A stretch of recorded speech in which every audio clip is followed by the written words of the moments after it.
Recording in Okay, we're recording. progress. Please go ahead. Thank you. We have a very tight agenda tonight, so we're going to get started. Good evening. Seeing a presence of a quorum, I am calling the February 9th, 2026 special meeting of the Town Council to order at 6:31 p.m. We're working on a reverb issue here for a second. Please be advised that this meeting is being held in person and that the remote access option for members of the public is provided as a courtesy only. In the event of technology issues with the remote connection, the meeting will continue in person as scheduled as long as there is a quorum of the council present in the town room or through technological means. Chapter 2 of the Acts of 2025 extended through June 30, 2027, the ability of public bodies to meet without a quorum of the council physically present in a meeting location. Although we have all 13 counselors here in the town room tonight. The meeting is being recorded and is accessible in real time via Zoom, phone, and as a live broadcast on Amherst Media Channel 9 and at amherstmedia.org. At this time, I'm going to call upon each counselor by the name they have indicated that they would like to be addressed. This will indicate that we can hear you and you can hear us. And I'm just going to go around the dais right now. So Anna Devlin Gauthier. I was just saying how I liked being in the middle. Present. Sam McLeod. Present. Kathy Shane. Here. Pam Rooney. Here. Jennifer Taub. Here. Counselor Walker. Here. Mandy Jo Haneke is present. Counselor Brevik. Here. Counselor Lord. Present. Counselor Cano Martin. Lynn Griesemer. Present. Counselor Ryan. Present. Andy Churchill. Present.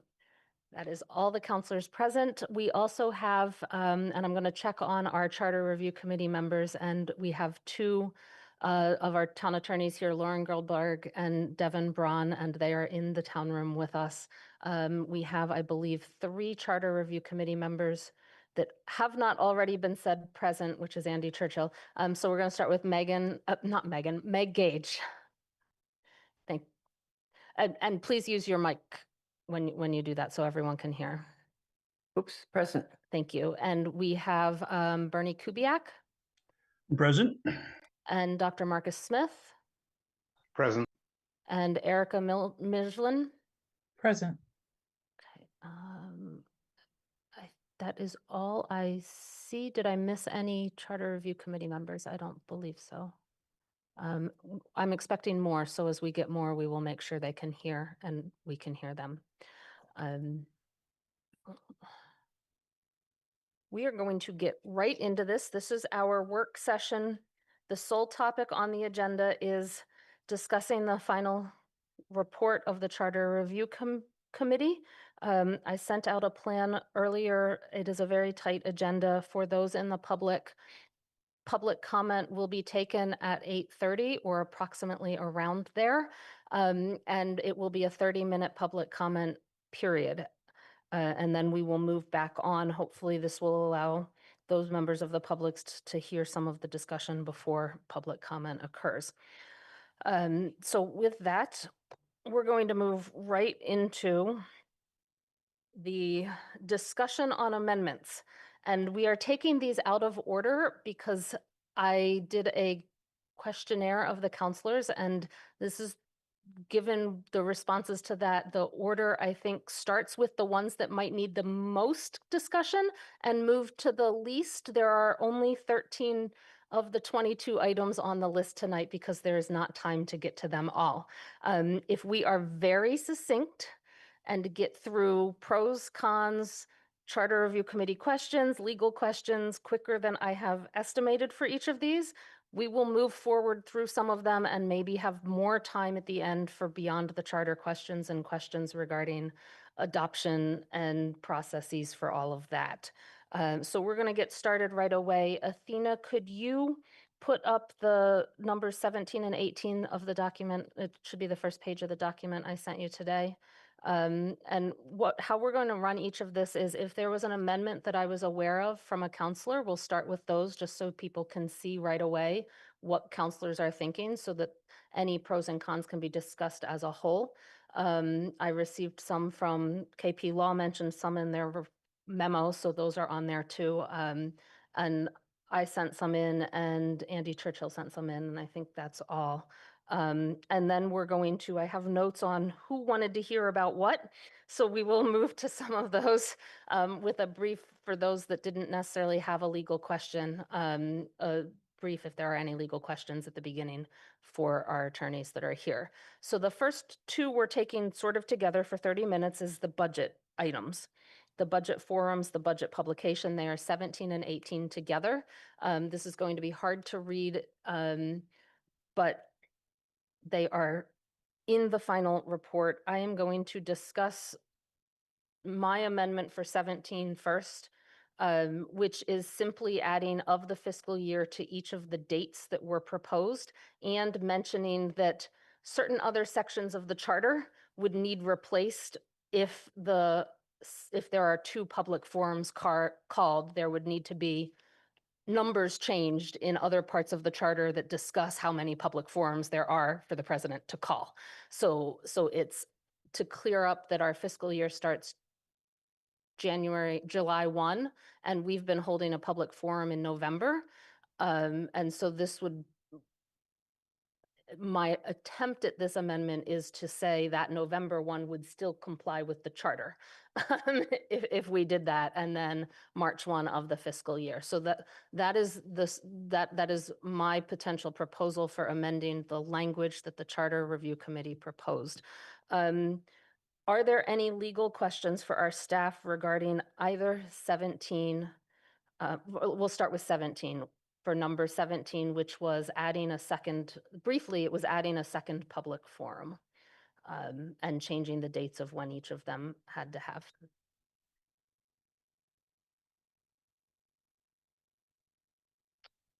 Attorneys, you guys are off the hook. There are no legal questions on that one right now.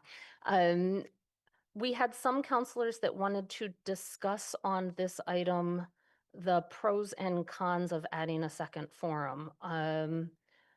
Any counselors want to start with, actually, before we go to pros and cons, there were some questions from counselors on Charter Review Committee reasons for suggesting a second public forum. So are there any Charter Review Committee members present that would like to indicate briefly the committee's reasons or their reasons for suggesting and proposing adding a second public forum to the charter requirements? If you are on Zoom, please raise your hand in the Zoom app, and Meg, you're in person, so you can just raise your hand if you would like to. Meg? I'm sorry, I didn't bring a computer, but I'm here. Okay. I'd be interested if others want to respond. There was a large amount of interest in having more ways for the public to have input. And I think this was one of the sort of general solutions that we came up with that. And I think you'll see in different places where people just wanted more participation, which is actually a good thing. The challenge is to figure out how to make that useful. Okay, thank you. Pros and cons. Any counselors? Oh, Kathy. Oh. Well, yeah, no, I see that. I don't know why his hand is, oh, there it is. Okay. Dr. Marcus Smith. Thank you. Yes, I just wanted to back up Meg's point about there's been a large influx of input into the committee on the increased, desire to increase public input. And so this was seen as a very good way to achieve that. Thank you. Kathy. Yeah, I have a question. I'm fine with the idea of before January 31st, in terms of this wording, because we actually have been doing that. My question is March 1st, why not March 15th? Why have you chosen that edit? Because it's so close to the January date. This year, we're potentially getting some revisions, and I'm not sure we'll have all the revisions to the forecast, Mandy, so potentially March 1st is too early. So that's my only comment, that I think the 15th is a better target. I mean, if we could do it by March 1st, fine. So that's just my comment on this. Thank you. Bernie Kubiak, do you have a response to that question? March 15th is the Ides of March. So we thought it best to avoid that. But frankly, it doesn't matter if if it's a March 1st or March 15th date. I think, as my colleagues have pointed out, we had a consistent um, drumbeat, if you will, of from people that they would like to have more information about how things are going. They would like to have an additional opportunity to speak to issues that they believe are important. And this was just simply a way to accommodate. Thank you. Pam Rooney. Thanks. I understand the interest in more public input. My only, pros and cons question would be, is that date appropriate? And is the material ready at that time? Or is that a real imposition to try to squeeze that in? Maybe the 15th is better. So I'd like to hear from somebody from the finance or from the town manager if the timing of that second meeting and where that falls. Thank you. Paul? Sure. So I think the budget isn't fully formed until May 1st. So whatever date you put will give you the information, will provide the information that we have that's current as of that moment. At that point, the school committee and library trustees will not have voted on the budget at that point in time. So it's a good opportunity for them to hear as well. Paul did say it would be a good opportunity because they won't have voted on the budget. Andy Churchill. Yeah, this and also the the subsequent number 18 requiring a draft municipal budget by April 1st. These were both seen as we heard from people concerned about the schools that they felt like the budget discussions were happening either too early or too late for them to have an opportunity to have input in the process. That if it was much later than this, that they would be told that, it's you should have come to us sooner. So this was a sense to have sort of a midpoint of the effort so that people could understand where things were headed and be able to comment on that before it was sealed in stone. Thank you. Anna. Mine is a nitpicky secondary thing that I am realizing now, and I should have realized before, and I would be remiss not to say it, and I'm sorry in advance. Stylistically, when we look at these, stylistically, I'm used to having to spell out every number if it's less than 10, unless it's referring to a date or a charter section. And in here it says call at least one additional with the numeral. Is there a reason why we are not spelling it out? The current charter, Yep. as adopted, Mhm. spells out no numerals at all. Right. I'm just going to name that I hate that and would like to change that deeply. But that was a consistency thing of it already does not spell any out. So if you started spelling them out in just this amendment, you'd then have inconsistent language style. I hear you. So yeah, I was going to say, I would rather not wait another 10 years. So if this is something that I can, if I go through and find all of them, I'm happy to send you a track changes, but that's something that will, and if it needs to drive me nuts for 10 years, it can. I just, it's incorrect in my brain. And so and not just in my brain, in common usage in the English language. So I would love to shift that if possible. I'll make a note of it. Councillor Breivik. Also sort of a minor thing, but I just wanted to call attention to the note in the KP Law report that mentions that this sort of a deadline, I think in this one and in 18 would be directory rather than mandatory. So in discussing the specific dates, it sounds like if there were to be some circumstances that would make us, have it make sense to be on a different date, that would be okay. And I'm also kind of wondering in general if there's any, like if we want to change the language to avoid things getting kicked back like that. So if there's something we could, I don't know, I guess I don't know if that would delay the process or if it makes sense where KP Law has noted things like that, if we want to preempt judgments like that and change the wording a little bit. I believe that was a question to the attorneys. on, is there a way to make those dates more mandatory instead of directory? Um, i- the Well, past- sorry. I think it makes sense that they're directory. I think that's a good thing. I guess I'm just wondering if we should adjust the language in any way to state that more clearly. Thank you.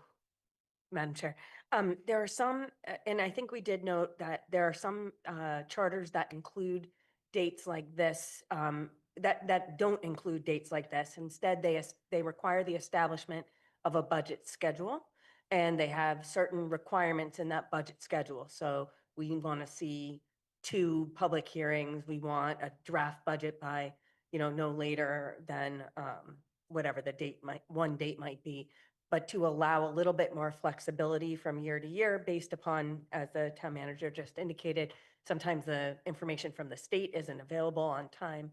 And so incorporating dates in a charter does create that situation where you can't necessarily comply with the dates that are specified, and that can raise issues from the public.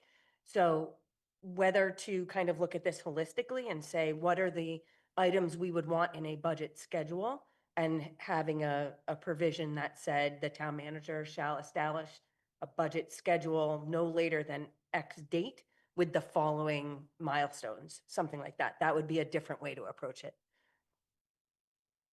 Thank you. Before I go to Bernie, I'm managing too many things, so I've not raised my hand, but I do have one question, which is, I noticed a change also, and so I'm hoping Bernie or someone else from the Charter Review Committee can answer this. A change to the language that includes cooperation of not just the town manager for calling the public forums, but the school superintendent and the library director. So I'm hoping someone on the Charter Review Committee could discuss the reasons for adding those 2 directors in too. So Bernie, you have your hand up. Well, input from, let me turn my camera on so you can see my smiling face. Input from the school committee, and by that we're referring to the town of Amherst School Committee. You have to keep in mind that we have 2 school committees, one regional school and one the town committee. And the charter speaks to the town committee. Same thing with the library director, that they have, they're significant, they have things to offer. And so, why not allow them, write them in? But I want to just caution that you want to look at the charter as a framework and an enabling document, and you want to be able to give yourself some wiggle room. Having written too many municipal budgets that are dependent on too many outside inputs, having hard and fast dates can be a disaster. So I would opt, if we're going to do anything, I'd opt towards the flexibility of making these dates that can be waived as circumstances require. Thank you. I see no more hands on this one. So we're going to move on for now to number 18, which is also a budget item. If people, in talking about 18, have questions about 17, we can come back to that one. So if Thina, if you could scroll down, this one is adding, directing the town manager to develop a preliminary budget by April 1 and publishing all budgets on the town website. I had a suggested wording change here that that does the same thing. I just want to be clear, does the same thing, but by April 1, only the municipal budget would be a preliminary budget. The library trustees, the regional school committee, and the Amherst School Committee would have adopted their actual budgets. And so the wording in blue is saying it's a preliminary municipal budget and the proposed budget's adopted by those other 3 bodies instead of preliminary budgets of all of the bodies. I think it does the same thing, but is just a little more accurate in my mind. So that would be my proposed amendment to the wording change, just so people understand what I was attempting with there. For this one, in terms of publishing preliminary budgets and all, there was potential questions that they wanted to hear legal reviews or legal opinions about. I don't know if your memo answered those questions or not. So I'm going to turn first to our attorneys to talk about any legal concerns with this one about publishing preliminary budgets that are proposed. Thank you. So this was essentially really the same issue of putting a particular date in the charter by which a budget would need to be prepared, recognizing that flexibility is likely needed based upon when that information is available from the state and related matters. Okay, thank you. There were questions, apparently, a potential desire to hear from the Charter Review Committee on their reasons for this one. So do any members of the Charter Review Committee want to talk about their reasons? Andy has his hand raised. Yeah, this one was seen as, there was some question, again, it was seen as providing parity between the school budget, the library budget, and the municipal budget, and it works both ways in that, you know, seeing where, you know, if there are sacrifices just being made, seeing where those are happening across all three areas of the budget was seen as being beneficial for all sides. So there was some concern that the school budget in particular was showing great amounts of sacrifice, and yet the municipal budget was not, and whether or not that was a matter of perception or reality, to have them all sort of have a level playing field seemed like it was suggested by some school supporters that this would be helpful. Thank you. One counselor wanted to hear from staff. I think that was Pam. Did you have any questions for staff? I think you identified that possibly. At this point, not really. Okay.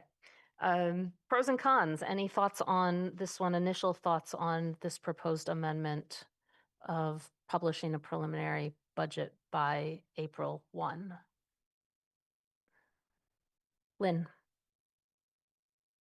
Just want to point out that while I think this would lead to additional input, the reality is by the time we are looking at this, neither the House nor the Senate will have released their budget, and they will not have gone to conference committee. So what you know at this point is actually still different than what you will know at the end of April, which by then, of course, we have the budget anyway. So I just want to make sure people understand that there's not a lot of new information at this point that we don't already have in January or early February. Thank you. Anna?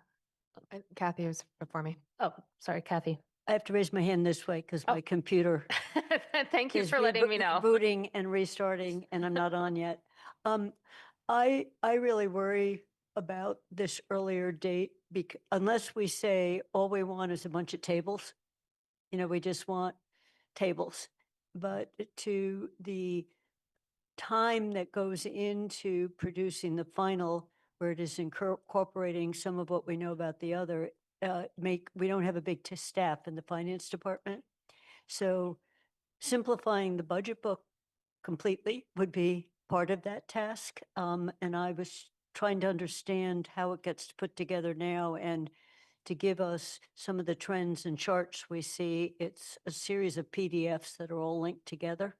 So it's not a series of tables per se. So I think this earlier date on preliminary where it doesn't yet have the two parts that are more than 50% of our budget is a bit on the odd side. So it's the stress on staff and would it be meaningful?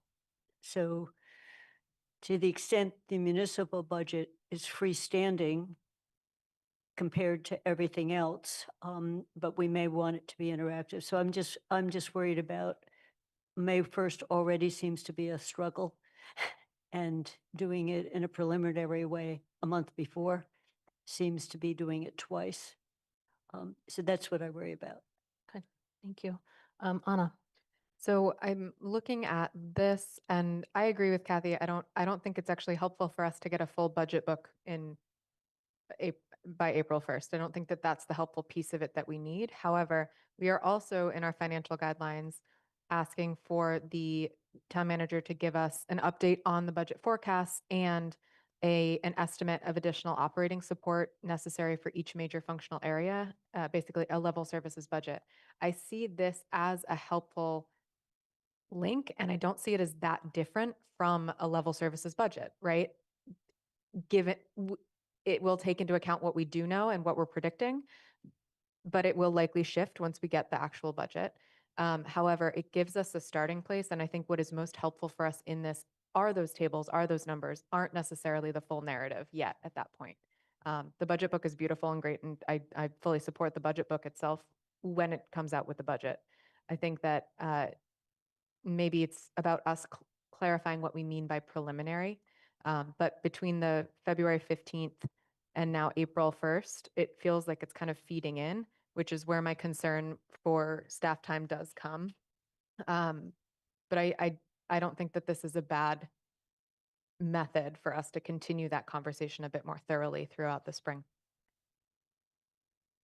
Counselor Brevick.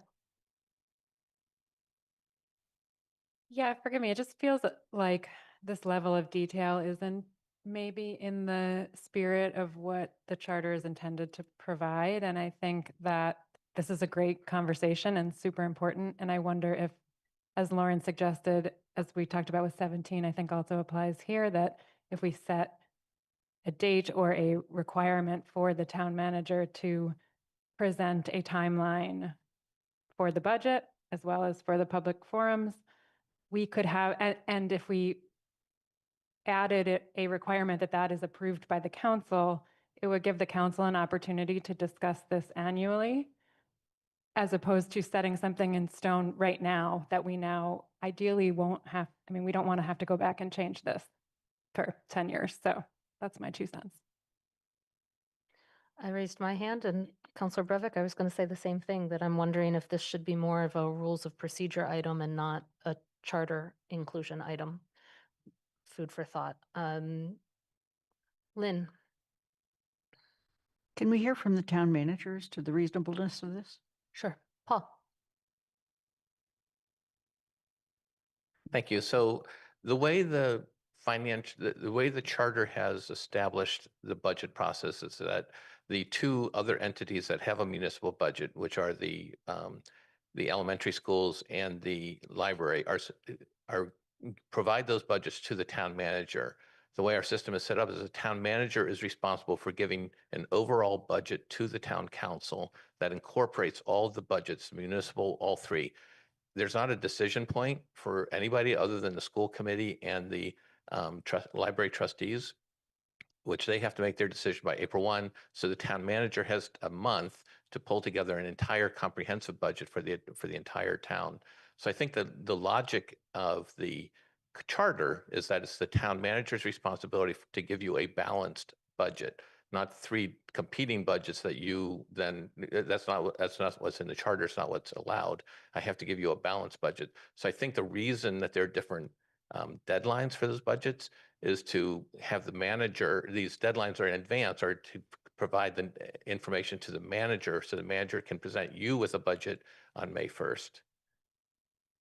So in some ways, it's sort of like, I'm not sure what the preliminary municipal budget would do other than, I don't know what the unintended consequence of that would be without thinking a little more deeper about it. Thank you, Paul. Before I recognize the next counselor, I want to welcome Julian Hines to the town room. Where's that? Hi. So you don't have to kiss it. I should have not. Hi. Thank you. Apologies for being late. I was driving back from Worcester, but I'm here and happy to answer any questions. Thank you. Thank you. Pam.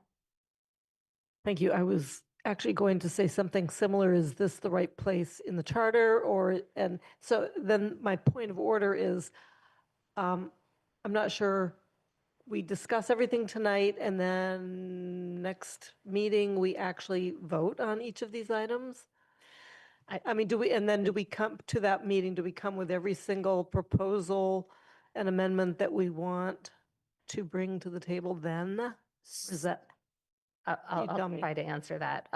At some point, in March, we need to vote on every proposal, but that vote can look different for each proposal. And so tonight, I'm actually going to, for some of these proposals, I had grouped 17 and 18 together, so I'm going to do a sense of the council poll now. It is not binding. Well, at the end of each discussion of each item, a sense of the council poll, not binding, to help me as we plan the March meetings of where might this vote go? Is this going one way or another? It's also going to help me talk to our attorneys later on language we might need for the specific votes if it's looking like it's going to pass or if it's looking like it's going to be amended, or this to make those votes go smoother. We can't take any formal votes tonight. Those votes will be in March, but we can, under our rules, do sense of the council straw polls. And so that's what I'm hoping to do to get us so that we've got an idea of where we might go with each of these. I hope that answers that question. We are just about out of time for this one, so quick, I'm going to move to Councillor Cano Martin first with a hand raised there.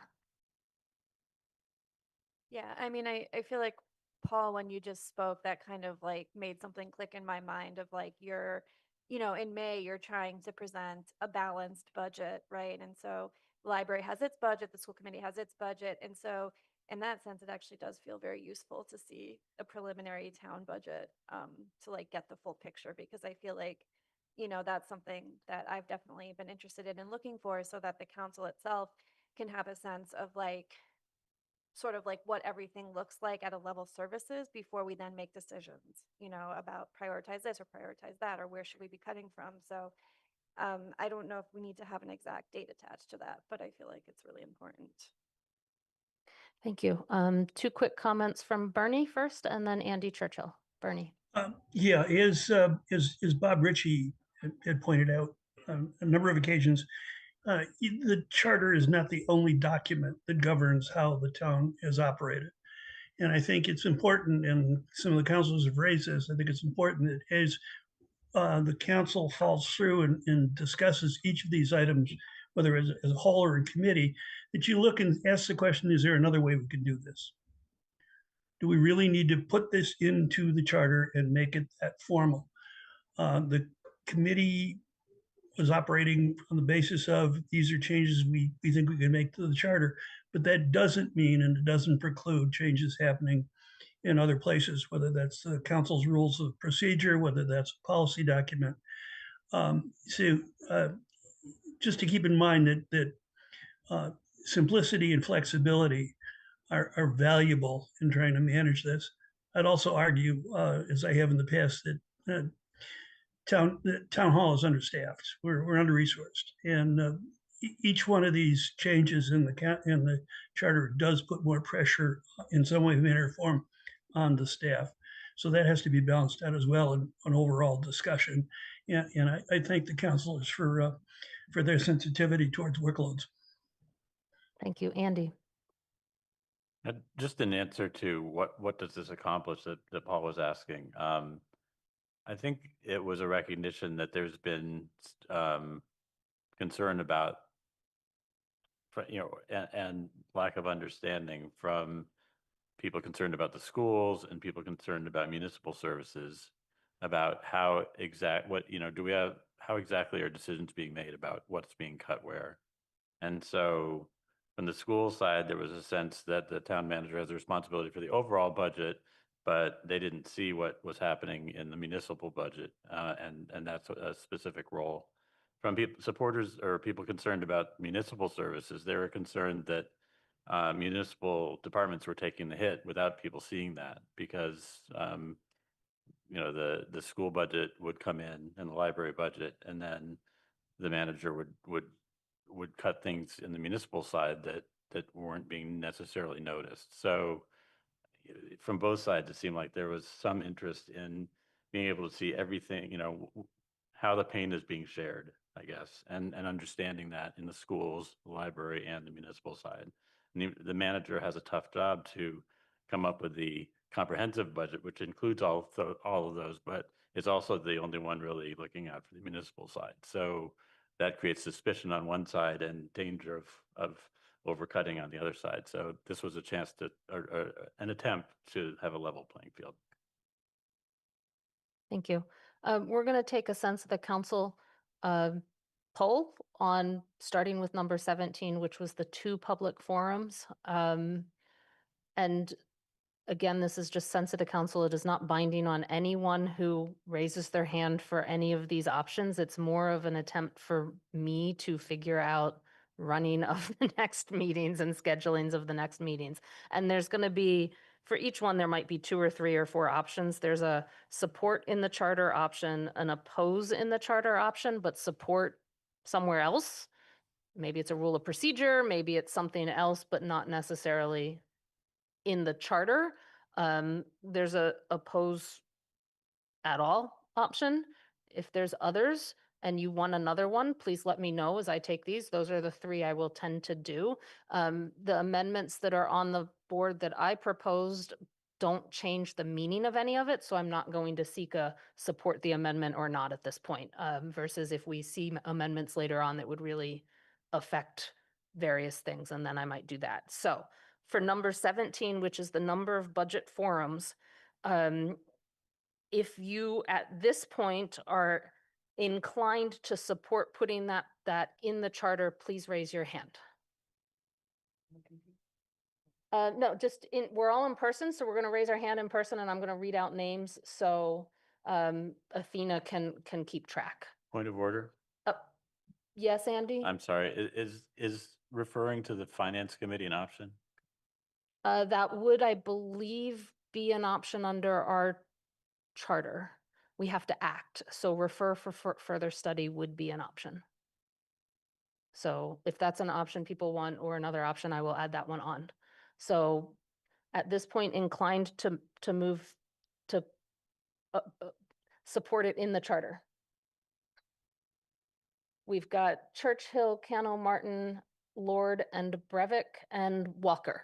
Oppose putting in the charter, but support putting it in some other location. Devlin, Gauthier, McLeod, Shane, Rooney, Taub, Haneke, Griesemer, and Ryan. That's all 13, so I'm stopping there.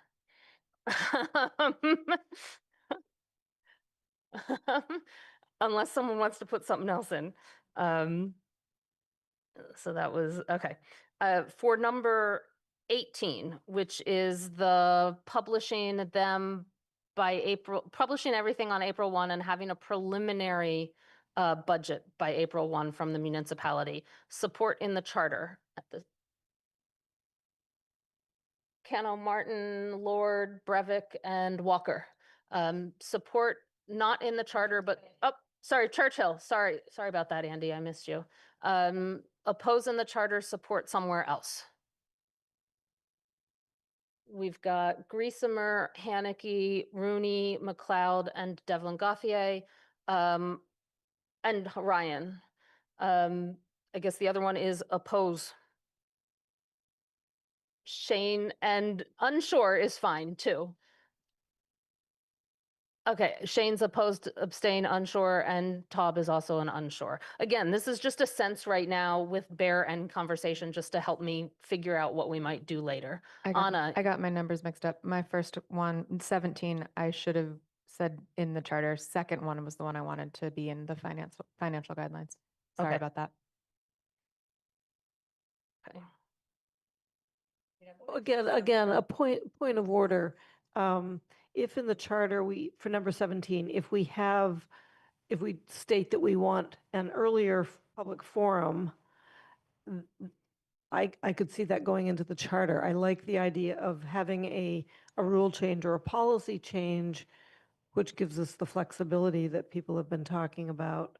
So it depends how it's worded. Okay, good to know. Good to know. Lynn, and then we're moving on.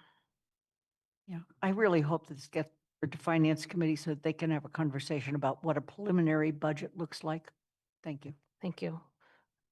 We do have to move on. There are 2 other hands, and then we are moving up on. Just very quick, Counselor Breivik. also sort of point of order. It seems like there are cases where things are in both. So like an item in the charter, but maybe something broader, and then an item in the rules of procedure also. So I feel like there's a both Yeah. there too. Yes. Again, I'm just trying to get ideas here. Okay, we are moving on to number 15, which is town manager communications. This was a proposal to add insert a new section into the town manager responsibilities in section 3.2 as a W. You'll see on there, it's me again with an amendment. This is the next one down, Athena. Which is there's a V right now that talks about communications. So if we add, so one of my potentialities is replace V with what the Charter Commission Review Committee proposed, instead of adding a W. Or if you add W, there's letters afterwards. So the simple technicality is you'd have to re-letter the letters that come after. So those are the why there's two different ones there. And I know they're hard to read, and we will get this out later. It can't be sent out ahead of time, but there is a V. Section V right now reads, communicate regularly with the public regarding local issues, proposals, actions, and challenges.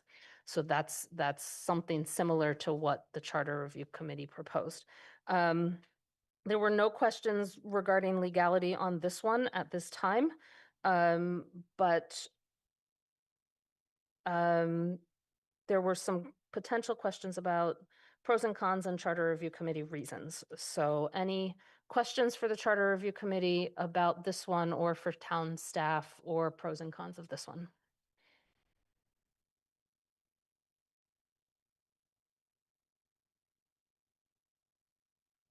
We might save 20 minutes if we've got no questions about this. There is a hand. Oh, Sam McLeod. Sam. You did say pros and cons, so is this something that might be able to just be in town manager goals? So the question was, is this something that it's not could a be in question. town manager goals versus putting it here? Is that sort of your statement? It's not really a question. Correct. But yeah, okay. Pam Rooney.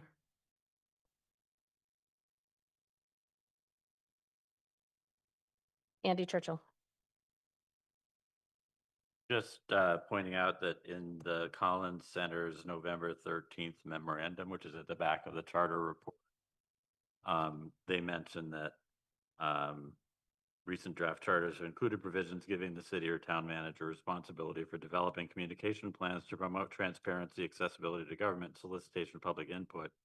And the language that was put in here is draft language adapted from the Watertown Charter that they said the committee could consider as a starting point to add to the manager's list of responsibilities. So a lot of these, I think, are things that the manager is already doing and probably expected to do, but it does, put a little bit of emphasis on communication, and that's why it was included here. Kathy? I actually like the current wording in V, which is communicate regularly, because I think if we get too specific, so I looked on the website, is kept up to date, soliciting recommendations, et cetera. We're getting, in my view, too micromanaging in the charter. I do think as a town manager goal, if we think there's a flaw in the website, we should highlight it. Because redesigning websites is no small task. It's a lot of staff. So if I read this the other way, we have a website. He does regularly do this. He's doing all of this. It's not that I don't think doing better should be an aspiration. So that's why I prefer the current charter language, which is about as general as you could possibly get, which is communicate regularly. And the only thing I could see is maybe communicate regularly in all available ways or something like that. So we're not just saying talk to people. But I prefer less specificity in a guiding document. And if we think something's not going well, pick it up in goals. Thank you. My hand is next, I believe, and I just wanted to say I'm concerned with the wording of via all available media avenues in today's day and age. That is, I don't think in a charter, how do you fulfill that, and how do you say everything because there's so much. So that's one concern I have with the language. Counselor Brevik. I just wanted to offer, in terms of the website, I feel like one of the most important things in here is making sure that minutes are updated on the website, packets are on, like, I feel like I've heard from the public frustration when it's not as much the website from a web design perspective, but the website from the perspective of that is the place where the public accesses public information. And so I do support including that as a requirement in the charter. Thank you. Counselor Ryan. So this is, I think, an important responsibility for the manager. And I like actually the fact that it lays out a number of options. I think the legal review points out that this is not something that can really be quote unquote enforced. But I think it's more something that we would be commenting on in our review of the manager's work. But this gives a fairly, broad, but I think helpful picture of what we have in mind. And so I'm kind of leaning to keeping this as it is, and giving the manager a sense and us a sense of the kinds of things that we expect in this very important role of communicating with the public. Jennifer Taub. Yeah, I agree with Councilor Brevik that with the website, that the website is kind of the portal or the way in which many people in town access information about what's happening in town. And I personally often go to the website to look up information I know is there and I can't find it. And I feel like if I can't find it, it must be really hard for residents who don't normally go to the website. So I think that is very important and should be the website, making it user-friendly and up-to-date should be in the charter. Thank you. Andy, your hand is still raised? Meg, you wanted to say something? This is one of those tricky ones where people want more communication, and I agree, the more spare the language is, the more appropriate that is, like in a constitution, it's spare language. But then there needs to be, I don't know if I want to say performance, but there needs to be clear indication that people are listening and want to communicate better. I mean, this communicating better with the public isn't something you can legislate if people don't want to do it.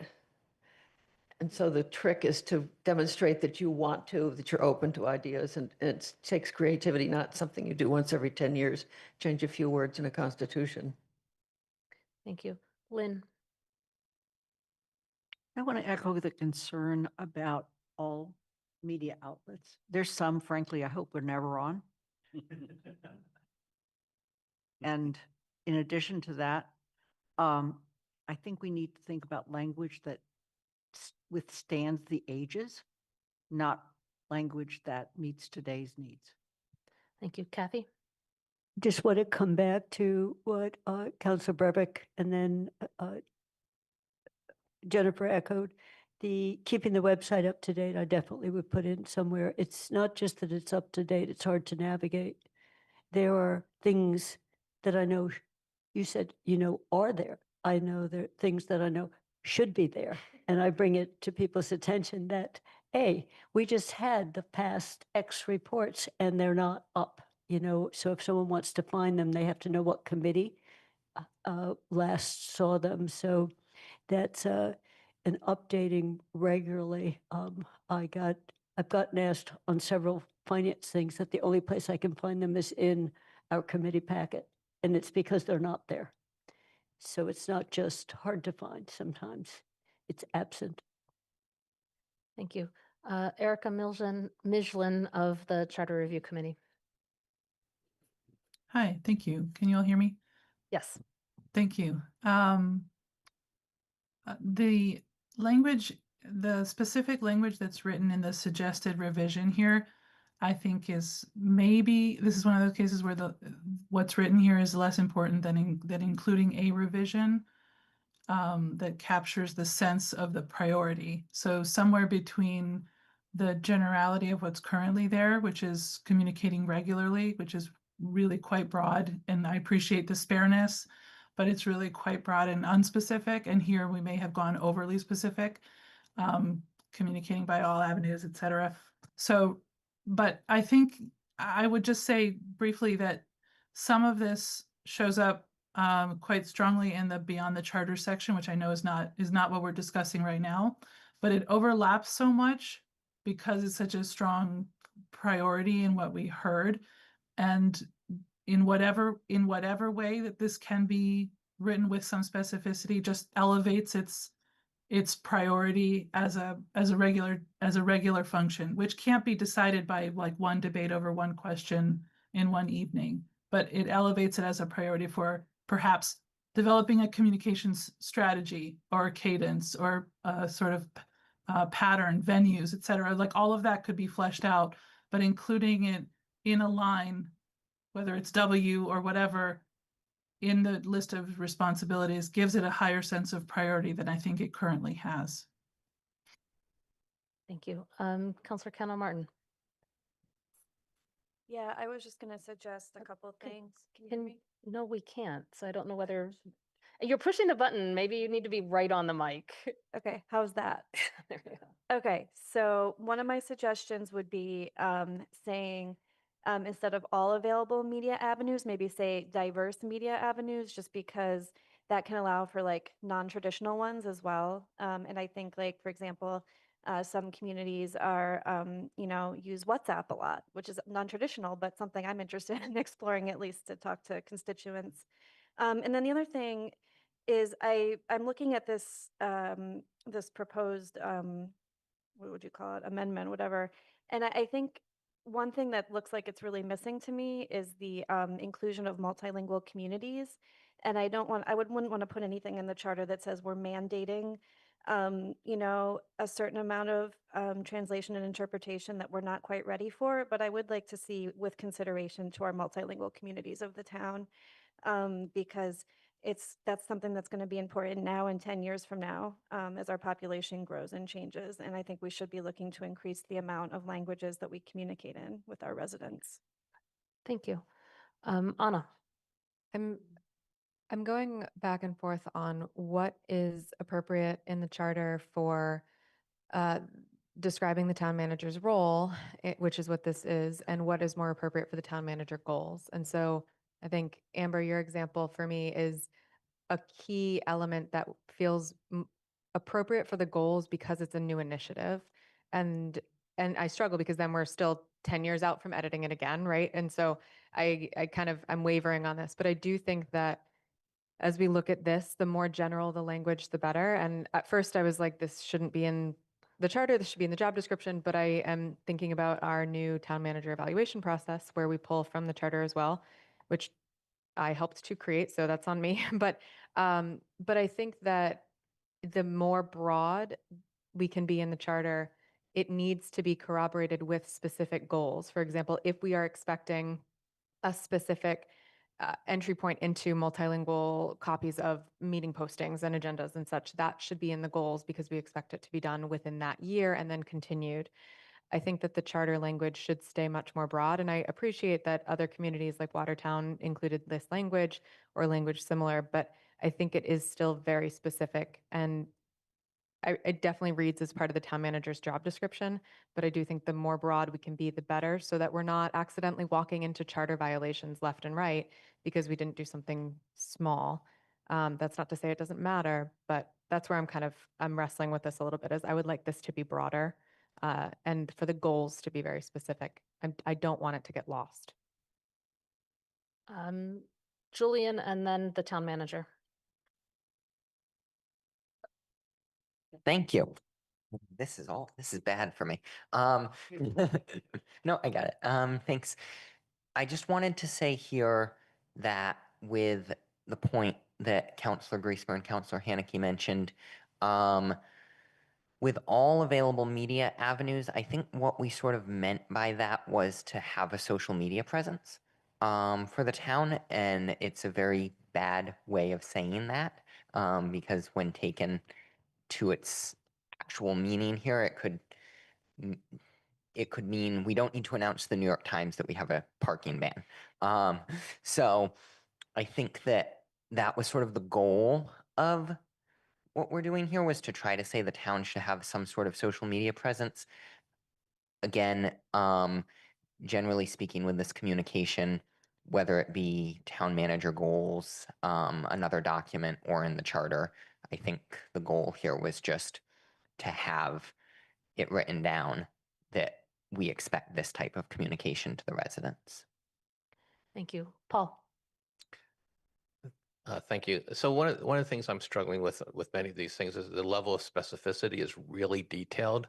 And when I think of the charter, I think of it as our constitution, and it's usually you have sort of broad themes and you have specific things that you're trying to identify. I think what I hear in this is that the charter committee heard a lot of comment about elevating the town's ability to communicate better with the public, which, I think we can always do better at that. And I think there's a lot of limitations to what can happen just based on staffing. And up until about 2 years ago, we never had a communications manager.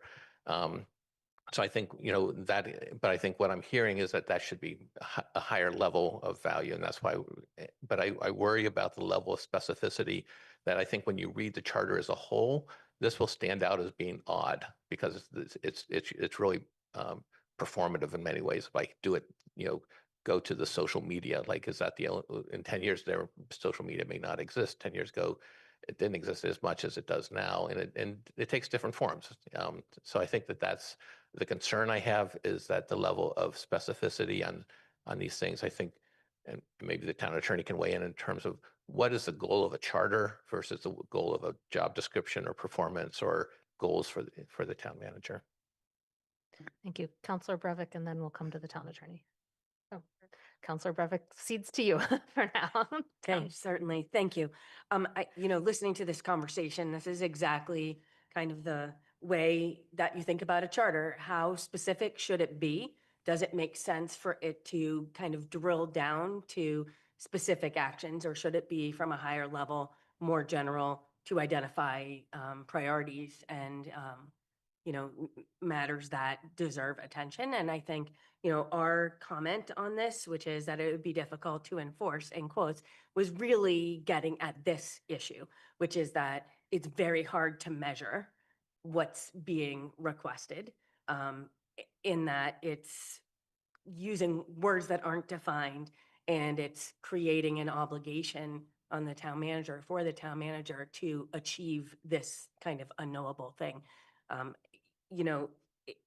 I certainly do agree that communication has very much, moved up in the hierarchy of government over the past, 10 years, like even over the past 2 years. So I think there's probably a way to say something here that does recognize that, but that isn't as specific as this is. And, if after you all have had a chance to think about it, if you wanted us to try and come up with something, we certainly would be happy to do that. Thank you. Counselor Breivik.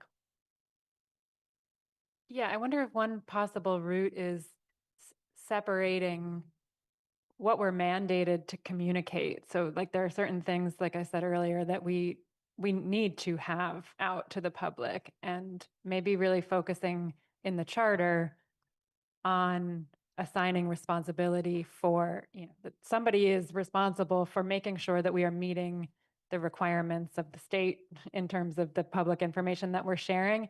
And then second, most important there then is that, and everybody can access it. So I think that we have it and we're doing what we need to do, but that we are assessing the population of the town and taking steps to ensure that the people of the town are getting this information in a way that they can access it. Thank you. Pam? Thanks. I'm looking at the example 3.2V, and to me that seems to cover the bases generally enough, except with additions of some of the things that I've heard tonight, which is develop a communication strategy using diverse media to regularly communicate, et cetera, to meet a multilingual community. And then, that could be the charter element, and then the goals are, this year you're going to do 3 outreaches or 3 forums or something, and that's very much a goal action.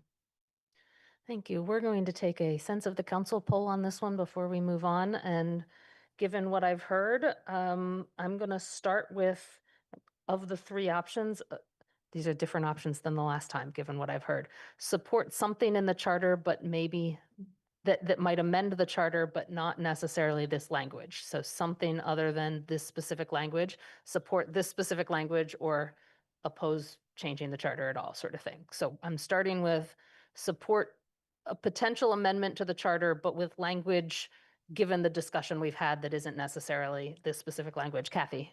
you have And a I just question? ask if, I think some of the suggestions is work with 3.2V to make it a little bit more robust. Is that your option 1? That's the option of support Okay. something, but Okay. not this. That's the option 1. So support some amendment to the charter, but maybe not this particular language that is here. If that's where you're leaning, raise your hand right now. That is everyone but Sam McLeod for purposes of Athena Yeah, doing thing. So Sam, I need more specificity to agree or not Okay. agree. I'm sorry. so you are unsure right now. That is fine, but I think we all understand the objective and we're gonna get there. yeah, no, this is again, a sense of the council. I have to name for purposes of minutes, given our charter requirements on things. So that's the sole reason I'm naming names. And to help Athena do that, since she's got a smaller view. Okay, we are moving on. We are doing great here. Sorry for this seeming sprint through everything. The next one is number 8, which is down there. Maybe we can make it a little bit bigger, Athena. And this is what I shorthanded the hybrid meeting proposal. We're gonna start with the town attorney on this one, because there have been a lot of questions regarding portions of this proposal, as well as just in general First Amendment issues and public comment periods. So I'm going to turn it over to our legal counsel to talk about their memo on this, which was very good, but can you just explain that a little bit more? Certainly, thank you. Essentially, what this proposes is something that is in addition to what's required under the open meeting law. Under the open meeting law, we do have an authorization for remote participation through March of 2027. It has not yet been brought up for a further extension. However, I think at a minimum, we can expect that remote participation will be extended at that time, if not finally enshrined in law. It requires only that when the council, or that if the council wants to meet remotely, it also has to allow the public to witness that, okay? It does not require public participation at all. And as we're using a webinar tonight, it allows the use of a webinar as well. There's nothing that requires that members of the public be seen or be allowed to be seen. And so anytime that additional obligations are built in by charter, it creates the potential for additional, and I don't know the exact right word, but additional complications, because we're complying then not only with the open meeting law, but with other requirements on top of that. I do understand that there is, interest and value in having people see you when you speak, and I certainly understand that. I've been on as many Zooms as all of you, and so I do understand that, and it can be frustrating, I know, to members of the public at times when they're allowed to speak but not to be seen. However, there are also First Amendment rights that attach or adhere when persons are allowed to be seen and allowed to be heard. And those First Amendment rights, especially because of the case of Barron v. Calenda, are heightened to a level that was, I think, not previously understood to be the law in Massachusetts. And that means that it's very difficult to control what people might show or what they might say, even when what they're showing or saying is offensive to the general public. And so by putting something like that, enshrining it into the charter, you're essentially buying a level of vigilance that's required for not just the town council president who's in charge of running a town council meeting, but for all your boards and committees. And, different chairs have different levels of experience with the public sector.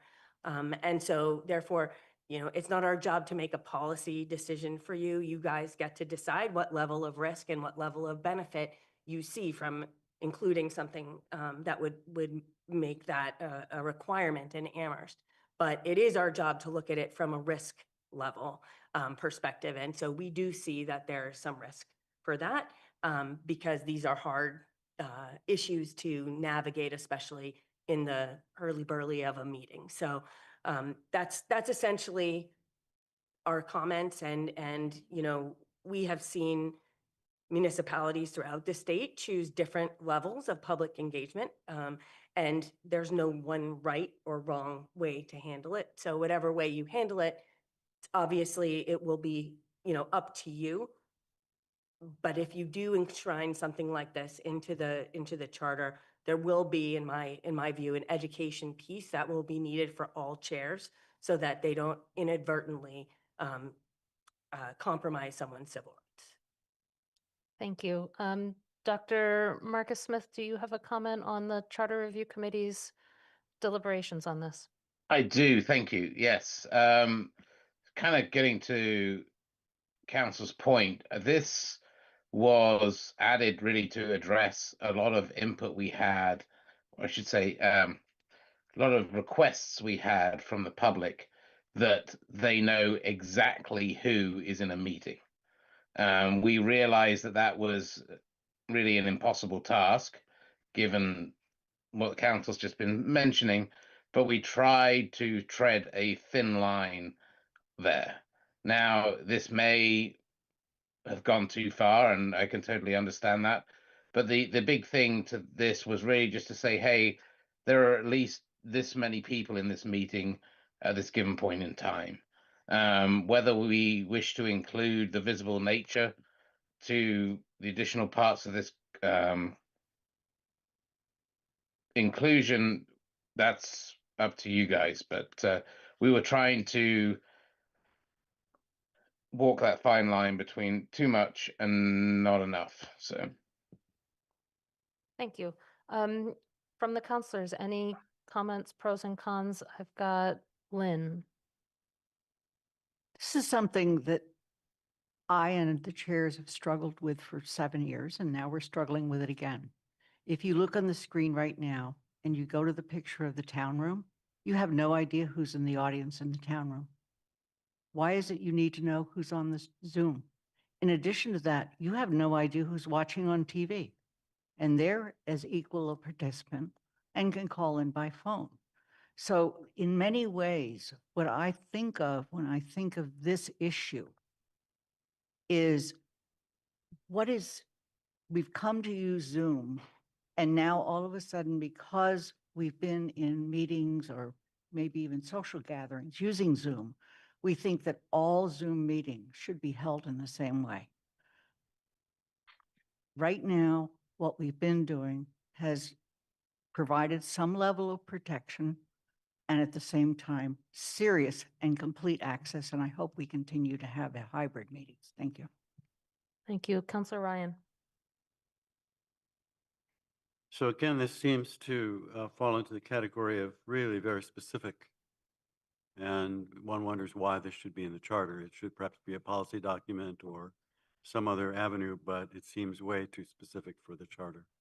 I can see the reasoning behind why some of this should be done, but I think it doesn't belong in this document.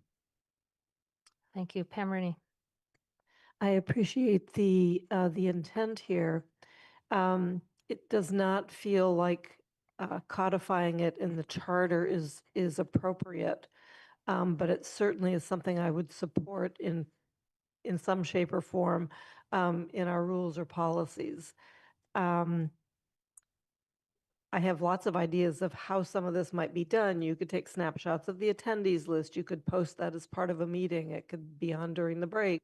I think it's important to acknowledge how many people are there, just as we should also be able to acknowledge how many people are sitting in the town room at a certain time. Only 3 of them may speak, but there may be 25 people here. And I think that's appropriate to recognize. Anna, Devlin Coffee.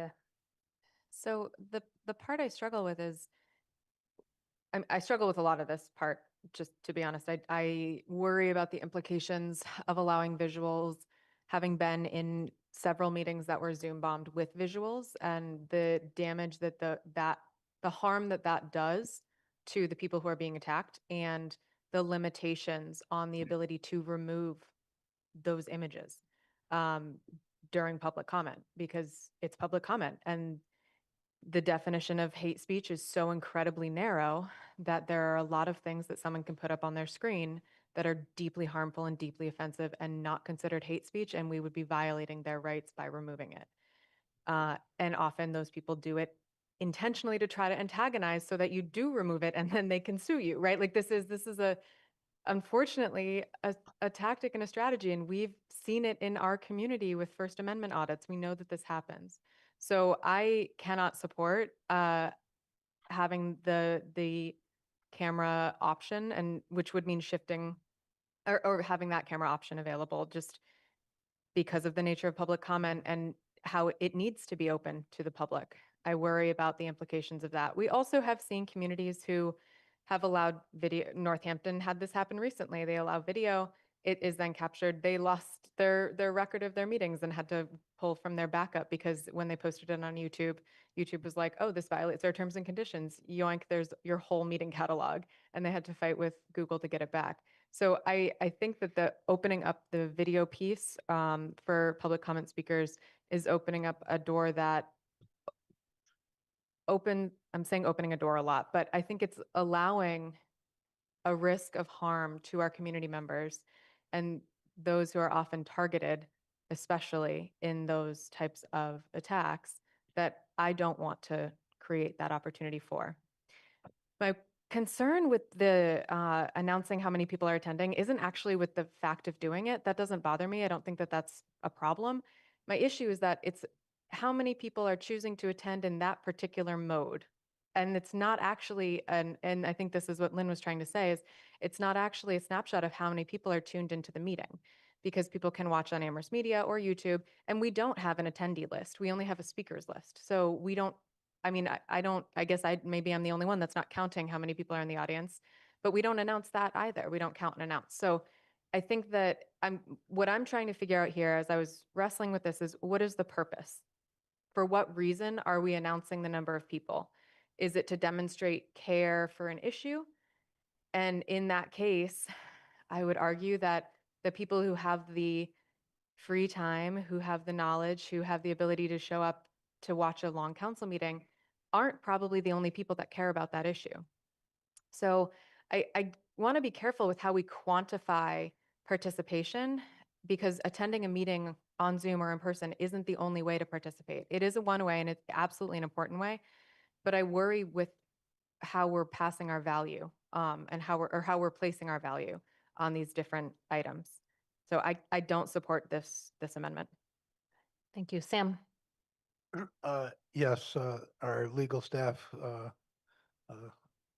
Goldberg and Anna raised some interesting points regarding the issues related to videos on screen.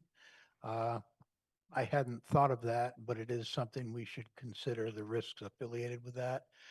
In terms of the benefits of this, though, for me, having watched a number of meetings, it's fairly standard to say, okay, who else is here? Who else is interested in this event? And I'm not indicating that it's important to tally the exact numbers, but I think just as those who are invited participants, attendees to the meeting, like we are here, we can see everyone who's watching through Zoom. And I'm pretty certain that there's a large number of attendees in the community who might have an interest in knowing who else in the community is paying attention to this issue. Not for the purposes of counting, but just to know who's focused on this.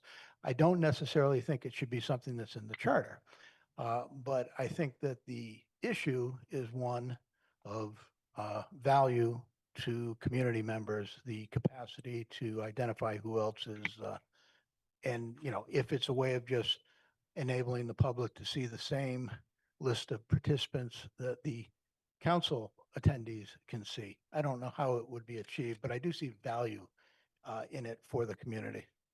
Thank you. Counselor Kendall Martin.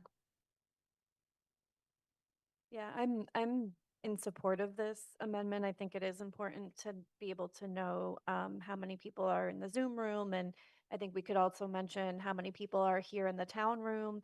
I don't think that it's that much of a burden to announce that at least once per meeting. And like as Sam said, it does allow us to see, sort of gauge the level of interest. And if we do have folks that are watching on YouTube or Amherst Media, that just gives them all the more access to see what people in the room can see or what people in Zoom can see. And, not everybody is all that great with Zoom. So maybe they would prefer to watch it on YouTube, but they're not getting the full picture. So I think that being able to give them access to the same amount of information as those of us who could be here in person or could be on Zoom, it's just giving them more access. And I think that's a good thing. And then in terms of, allowing people's face to be seen, I think we're just giving them the option. If they want to have their video on and be seen, they don't have to. And I think by even just having public comment in general, in person, we could be exposed to something that we consider hate speech that we can't stop. So I just don't see it as being all that different if it happens on Zoom or if it happens in person. I think there's more benefit than risk. Thank you. Paul. I just raised my hand on behalf of Athena. Oh, okay. Athena. Thank you. One of the considerations that we thought about when we were developing our procedures when we first started using Zoom during COVID was members of the public right to privacy. And during meetings, before we started using Zoom, members of the public could come in and out. They never had to identify themselves, or we never had to create a log of who was in attendance. And there were thoughts about whether those, if we did create a log of who attended meetings, that those would be public records and so on. And we're creating more paperwork for people to request and keep track of, and that might not be something that people who attend meetings really want to have their names on lists everywhere. And some of the other, there are some other logistical concerns when we start to bring people in with their video on during meetings that we've talked about in the past. Not everybody has, their Zoom client updated, and it takes longer to bring people in as panelists and then transfer them out. So the meeting, just the flow of the meeting can get more clunky, but the main point that I wanted to make was about folks' right to privacy. I think identifying people in the room. What we've tried to do is create meeting procedures for remote and hybrid meetings that are analogous to in-person meetings. And when we're in an in-person meeting, we don't go around the room and each person who's in attendance identifies themselves by name. And I think there's the idea that everybody knows everybody in the room, and that's not always the case. Thank you. Thank you. Jennifer. Well, for the reasons Athena just discussed, I am comfortable with the names not being shared, but I think knowing the number of participants by Zoom, giving a number, and then a number of people in attendance in the town room is very helpful. The chair of the planning board always gives the number of participants. Sometimes he's read the names, but he will say how many members of the public are participating via Zoom. And it's very helpful, and it does give you a sense of the level of interest. So I think what we have now is some chairs do that, some don't. It would be nice, whether in the charter or in our rules of procedure, to have it be codified so it's consistent across committee meetings. Thank you. We're going to have to move on soon, but we've got Anna and Lynn. Anna. I Athena was much more articulate than I was planning to be or would have been. I agree. I think that people should be able to go to a government meeting and engage in their local government without having their identity shared and without other folks having a record, because anything that we are putting down, anything that we are tracking in that sense is official public record. We can't just have a list and then erase it at the end of the day. Someone should be able to engage with their local government without everybody else having to know what they're doing and what they care about. I think that's someone's individual right. And I have to say, as someone who's attended a lot of meetings, it's a little uncomfortable when the chair says, we have one person in the audience, and then just leaves it at that. That's just me. But I do worry about allowing folks with video. I mean, I still hold the concerns I said before, and I stand by those. I do not think that it's worth exposing our community to the level of hate that is possible, and that we have seen. This is not something that we have been immune to. That is my number one reason for not supporting this. But I also want to think about the options for the opportunities that people have to engage with public comment. Right now we have email and we have what is essentially a phone line, right? Or sitting here in person.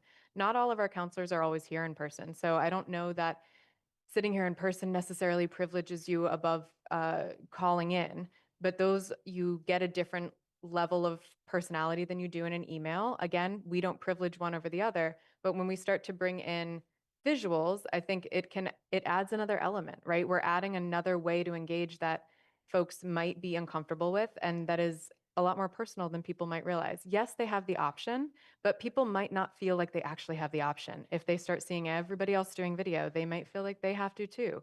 So it feels again like we're pulling more information from the public than they should have to give us. Again, I genuinely do want to know what the purpose of knowing the number is. We don't know what the people are there to talk about. We don't know what they're there to hear about. I'm not coming at this from a negative stance. I just don't know what the purpose of knowing the number is. And then if we do that, at what point during the meeting? The number during this meeting has fluctuated between, if people really like these counts, it's fluctuated between 3 and 6. So like, at what point do we read the number out? Is it the highest number and then someone has to watch for that? Kind of where are the rules here? And I think that gets at the purpose question again, is why are we doing it? So that if we do it, we at least do it at the most effective point. Thank you. I want to caution us that we are getting behind schedule. I'm going to recognize the people there, but please don't repeat stuff that has already been said because we have a lot more to get through tonight. Lynn. Gauging interest by who's attending on Zoom is absolutely statistically not defensible. If you want to gauge interest, look at the public comments we get, ask for the number of hits on our website to watch meetings afterwards, ask for the number of people who are watching us on TV, but just who's on Zoom tells us nothing. Councilor Breivik. Just a quick point of clarification. The amendment as written doesn't include anything about saying, listing people's names. It only, so folks who are commenting on that issue were commenting in regards to revisions to this that were brought up during this meeting. Is that correct? Correct. Yes, thank you. Sorry, I should have clarified. No, thank you. Sam. Thank you, Mandy. Athena raises a good point regarding privacy for those who don't want their names listed. I'm wondering if there's some technology that enables those who attend who wish to have their names shown exists, and the default would be they don't get shown. In terms of interest, I don't mean it, Lynn, in terms of gauging public support or not, as opposed to enabling those in the community to see who else is paying attention to a particular issue, because they may wish to contact those individuals separate from any council meeting. I see if the risk issues can be alleviated, I see it as a benefit to the community if the risk issues can be alleviated. And perhaps it would be just enabling those who choose to add their names for listing, if that's possible. Thank you. Erica Michelin. Thank you. I just wanted to encourage the council to consider putting aside the issues of kind of visual participation by members of the public or names, putting those issues aside for obvious potential risk and everything, just to consider that what we're hearing in very many ways is the experience of the public is of these sort of virtual sessions is rather opaque. In other words, participating is a one-way street, or joining is a one-way street. It is impossible to really see exactly what parts of it's wonderful that the virtual participation exists, but it is opaque in the sense of who else is here with me, or in what kind of group am I? And so to the question of what is the purpose of stating a number, it is just consider that it's just a fact of the part of the meeting. It's sort of like, what time does it start and what is the agenda? It's just a fact of the existence of the meeting and who's in not a list of names, but a number of participants is just a fact of participation that changes the nature of the sort of sitting in the dark feeling of the public trying to join a session that can't necessarily be in person. Thank you. We're going to move to a sense of the council.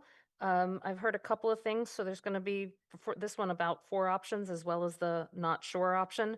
It is support as written, support but somewhere else. So that's the maybe do this in like the rules or something. Support only a portion of this. I've heard a lot about something about maybe the number, but not the face part, the offer the opportunity to be visible. So that would be the sort of support a portion of this, and oppose. So we're going to start with support as proposed. We've got Cano Martin. Support a portion of what has been proposed in the charter. We've got Devlin Gauthier, Taub, Walker, Breivik, and Churchill. And Rooney. I think that was 5. 1, 2, 3, 4, 5, 6. Okay. Support, but somewhere else, not in the charter. We've got Griesemer, Ryan, Shane, and McLeod. It's 4. Okay. Mandy, can I just ask, the somewhere else is also revised wording, right? Yeah. Yeah, that could be that too. Yeah. And oppose. Sure. You just said it Yep. differently than. Sorry. And I'm And Haneke is an oppose at this point. So 7 for Lord. Lord goes to support a portion of it. Okay, we are moving on to number 4, term limits. For election of officers, this is an addition that would add a 4 consecutive one-year terms as a term limit. The amendment that is listed up there was proposed by KP Law in their memo, and Andy Churchill said he would also propose it, which is adding a sentence that partial terms would not be counted towards that 4 consecutive term limit. It was mentioned in the KP Law memo. So at this point, we had some people who wanted to hear about pros and cons and the Charter Review Committee's reasons. So does anyone from the Charter Review Committee wish to discuss their reasons for proposing this? Julian looks like he's about ready to speak. Sure. Julian. I'll go this quickly. Basically, we as a committee were somewhat, not everybody agreed. I don't remember exactly how it was, but we as a committee were split. And a lot of people just felt like having some turnover in the council president would allow for new members to sort of learn. I know we had that discussion as when we elected the current council president, vice president, about like having an opportunity for folks, if they want to pursue that, to have the chance to learn the ropes, and to like allow sort of differential leadership where you don't have one individual sort of running the town for a certain amount of, for a lengthy period of time. So we also did have some discussions. Some folks proposed 6 years, some folks proposed 3 years, etc. We landed on 4. That's what the majority of the committee voted for. But basically the sentiment was some limit on terms of council president and vice president, not necessarily this exact number of years, if that makes sense. Thank you. Any pros and cons? And I believe Councillor Cano Martin, you might have had a potential amendment, but might not be related directly to term limits, but you might add a question on something else in this section. Would you like to address that question or thoughts now, or do you want to wait a little bit? Okay. I mean, I was just gonna say, I mean, I support the amendment. I was gonna say, I think 3 years makes more sense to me. I mean, I think that's pretty standard in the world of like nonprofit and boards and so forth. So I would suggest 3 years instead of 4. So I think there's a little bit of concern that Councillor Cano Martin couldn't be heard. She would suggest 3 years instead of 4 as the term limit. We have such different pickups of these mics. Want to trade? Just so you know, the audio for Zoom is just fine. Oh, thank you for letting us know that, Athena. Yep. Bernie. Yeah, as Julian noted, we were sort of debating all over. We were all over the place on this in terms of not so much in terms of concept, but in terms of length of time. I voted for this because it has been my personal belief and practice that anyone who runs for an elective office on a board has to be prepared to do the work to manage the board. I've also had the experience where if one person, no matter how competent they are, gets to run the board manage the board for an extended period of time, it becomes their board. And I think that's something that needs to be avoided. That's my personal opinion. So I've also been on boards where there's one member who just likes the coast and you wonder why they're there. Well, that person should chair the board and do the work and pay their dues. I think anyone who is on an elected board needs to be prepared to chair it, needs to be prepared to do all the work. And I think in the spirit of it, it should be the group, the board as a whole, and not refined as one person's board. And I'm basing that on a gazillion years of experience in 4 different towns. So again, this is one of those items where it may well be that the council says, okay, we're going to put this in our rules of procedure. That, you can be a chair, but you're going to be limited to 4 years, and then you need to take a break before you get a chance to resume the chairmanship. It doesn't necessarily have to be in the charter. It can be in the committee's rules. As I said earlier, a number of these fall into that regard. But this is something that I do feel strongly about. I think we're in luck. We have a number of people on the council who can do remarkable work and have demonstrated. Our previous chair has demonstrated her skills and abilities. And I think there are others. So rotating it is, I think, an opportunity for everyone to own it. Thanks. Thank you. Councillor Brevik. I'm just going to very quickly second the 3 years. And Bernie, appreciate your comments. And I think, and Amber, I think all the boards I have served on and I feel like 3 years is a good amount of time. It's not too long to, as Bernie said, it becomes their board, but it's not too short that it's a lot of turnover. Give someone enough time to hit their stride in the role and then roll off. So I would support that. I think that this does belong in the charter. I think that it's not something we want to be changing very often. We don't want to, I think you do want to hit a rhythm with it. So I think it does belong in the charter. And I would also recommend possibly a waiting period longer than a year, which I think it is what it said. I think 3 years on, 3 years off, or something like that would be more adequate. Thank you. Counselor Ryan. So I really don't quite get it, I guess. Maybe I'm going to be in the distinct minority, but it's really the job of the 13 people in this particular body to decide who they want to be the president and vice president. And whether it's 1 year, 2 years, 3 years, whatever it is, it says here that term limits would alleviate concerns about concentration of power in a counselor holding the same position over time. I assume the people who have those concerns would be the 13 of us. So why would we take that out of our hands and put it into a rule? Seems that we, as a group, should decide who we want to be the president or vice president and make that decision based not on a rule, but on what we think is best for the body. And while I think in general, we will see turnover as a regular process over a couple of years, I don't quite understand why you want 3 years, 4 years, 2 years, 5 years.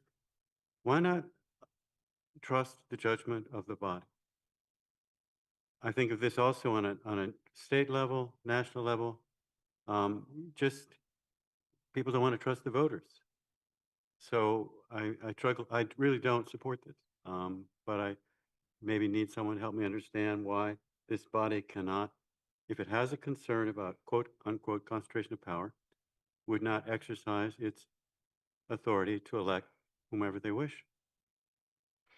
Thank you. Anna. So I initially had put my hand down because I was trying not to repeat comments. So I also support the 3-year term, but I have a new reason why.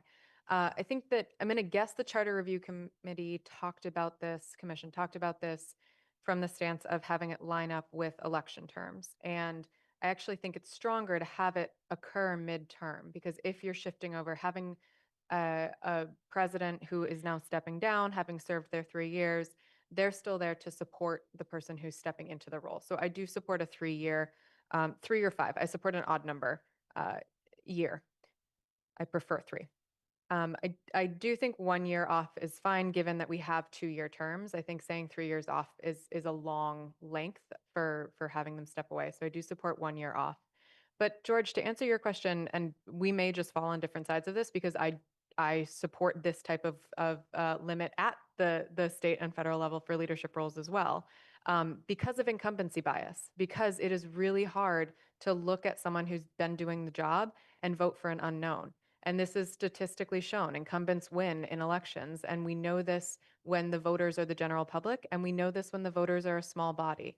So I think that this is an effort to encourage turnover and to demonstrate, especially, I know I've talked about this too many times, but to demonstrate new ways of governing, especially in a form of government that is so young like ours, is really important. And I think that we learn something new from every time we have a new leader. And we see at the state level leaders who have been there for a very long time. And I don't believe that that's because no one else could do it better. I think that incumbents often win. And there's data to back that up on every single level. Thank you.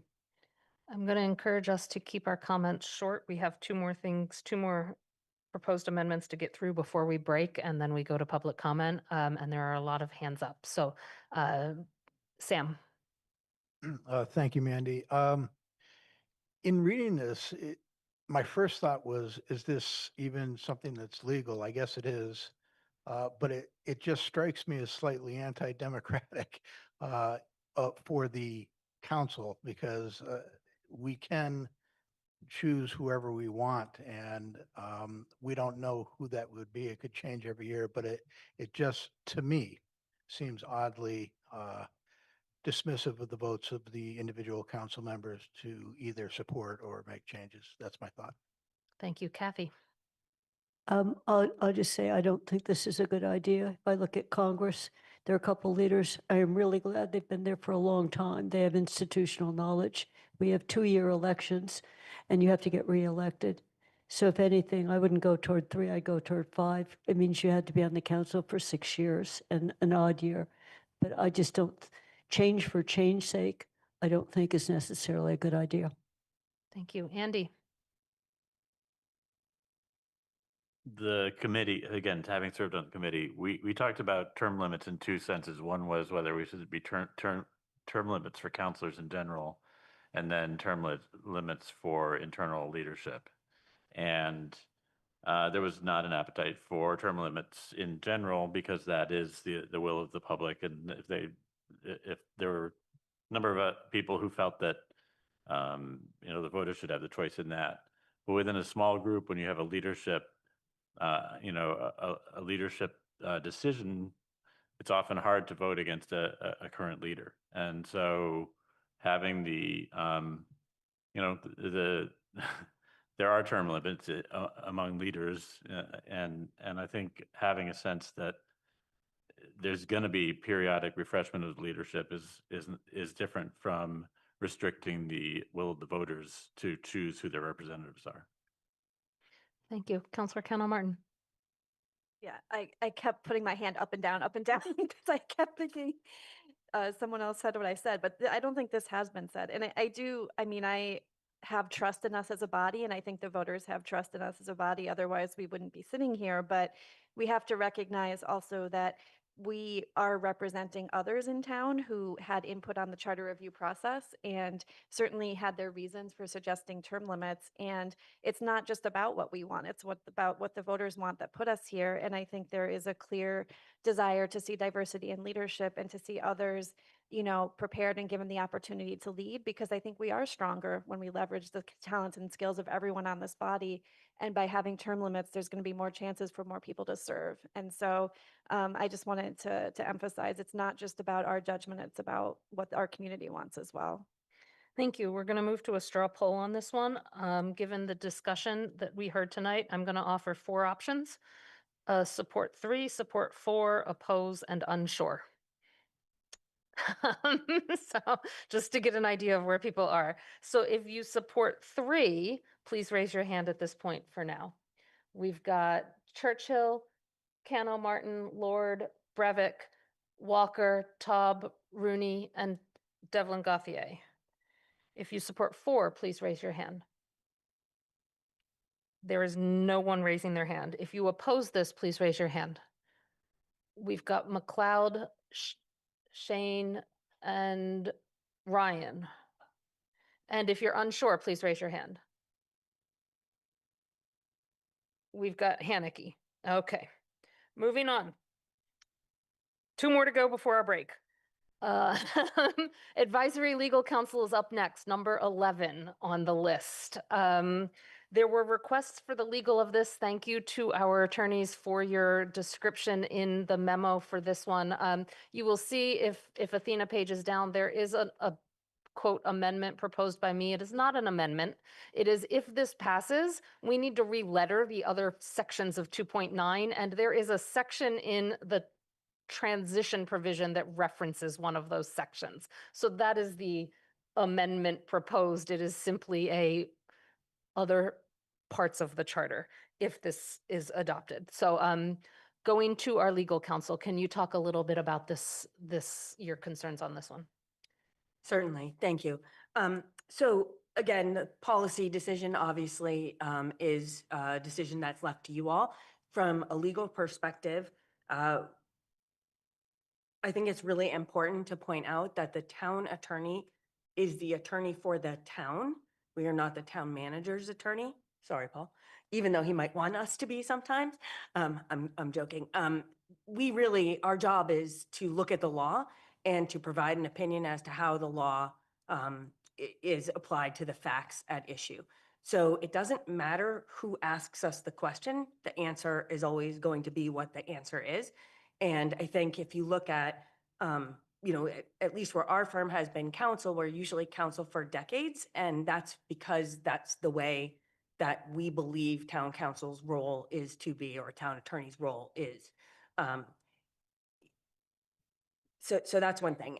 The second thing is, it is unusual to have 2 attorneys, even in a city form of government. What happens when that occurs is essentially a dueling attorney opinion issue. And that is not to say that there aren't times when a mayor or a town manager might, or a select board or a council might say, we need a second opinion, and that does happen from time to time. But on the normal kind of daily operations type of, day to day, I said day many times in that paragraph, that is unusual. And it's somewhat unusual for the reason that a legal opinion is a legal opinion. If we were judges and we could wear the black robes, we could issue edicts. It is always just an opinion when you get an opinion from an attorney. And I know sometimes people like our opinions and sometimes they don't, and that is okay. That's the way that is. But if you have two opinions, then you're struggling with, well, which one do we like better? And liking the answer isn't necessarily the point of getting a legal opinion. So that's one thing. Then finally, it really does create, in our experience, a sort of unusual balance of authority when the legislative branch, the council, does a lot of executive function activities, but really, as you know, the manager runs the day-to-day, and council is typically used to help with day-to-day operations, not to make policy, because that's not what we do. We help review laws that the council adopts. We help answer legal questions about the interpretation of the charter. But in terms of, where the questions are coming from and what those answers might be, as I said, it doesn't matter who it comes from. So in the big picture, in our experience, when when there is a council that has questions, the council asks their question through the mayor or through the manager, and we answer those questions just like we would if they were a question that came from the town clerk or the planning director. So the other thing to think about just in terms of council is what it costs. And so one of the reasons that town council is usually, or town attorney is usually under the direction of one entity is that helps costs be managed. Whereas if a council has, and this time I mean a town council or a city council has kind of their own line item for legal issues, then issues can, you're spending money over there on the council side, perhaps on the same question, and the town attorney's been asked as well. And so you start spending more money, in an unnecessary way. So, and the case law, and I did cite to a couple cases, but the case law really does talk about the practical reason for having a single entity that's representing the town as a town attorney or town council, and basic day-to-day operations and money are a big part of that policy. So if I can answer any other questions, I'm happy to. I know sometimes it's hard to see what town council's role is or a town attorney's role is from that desk, from your side of the desk.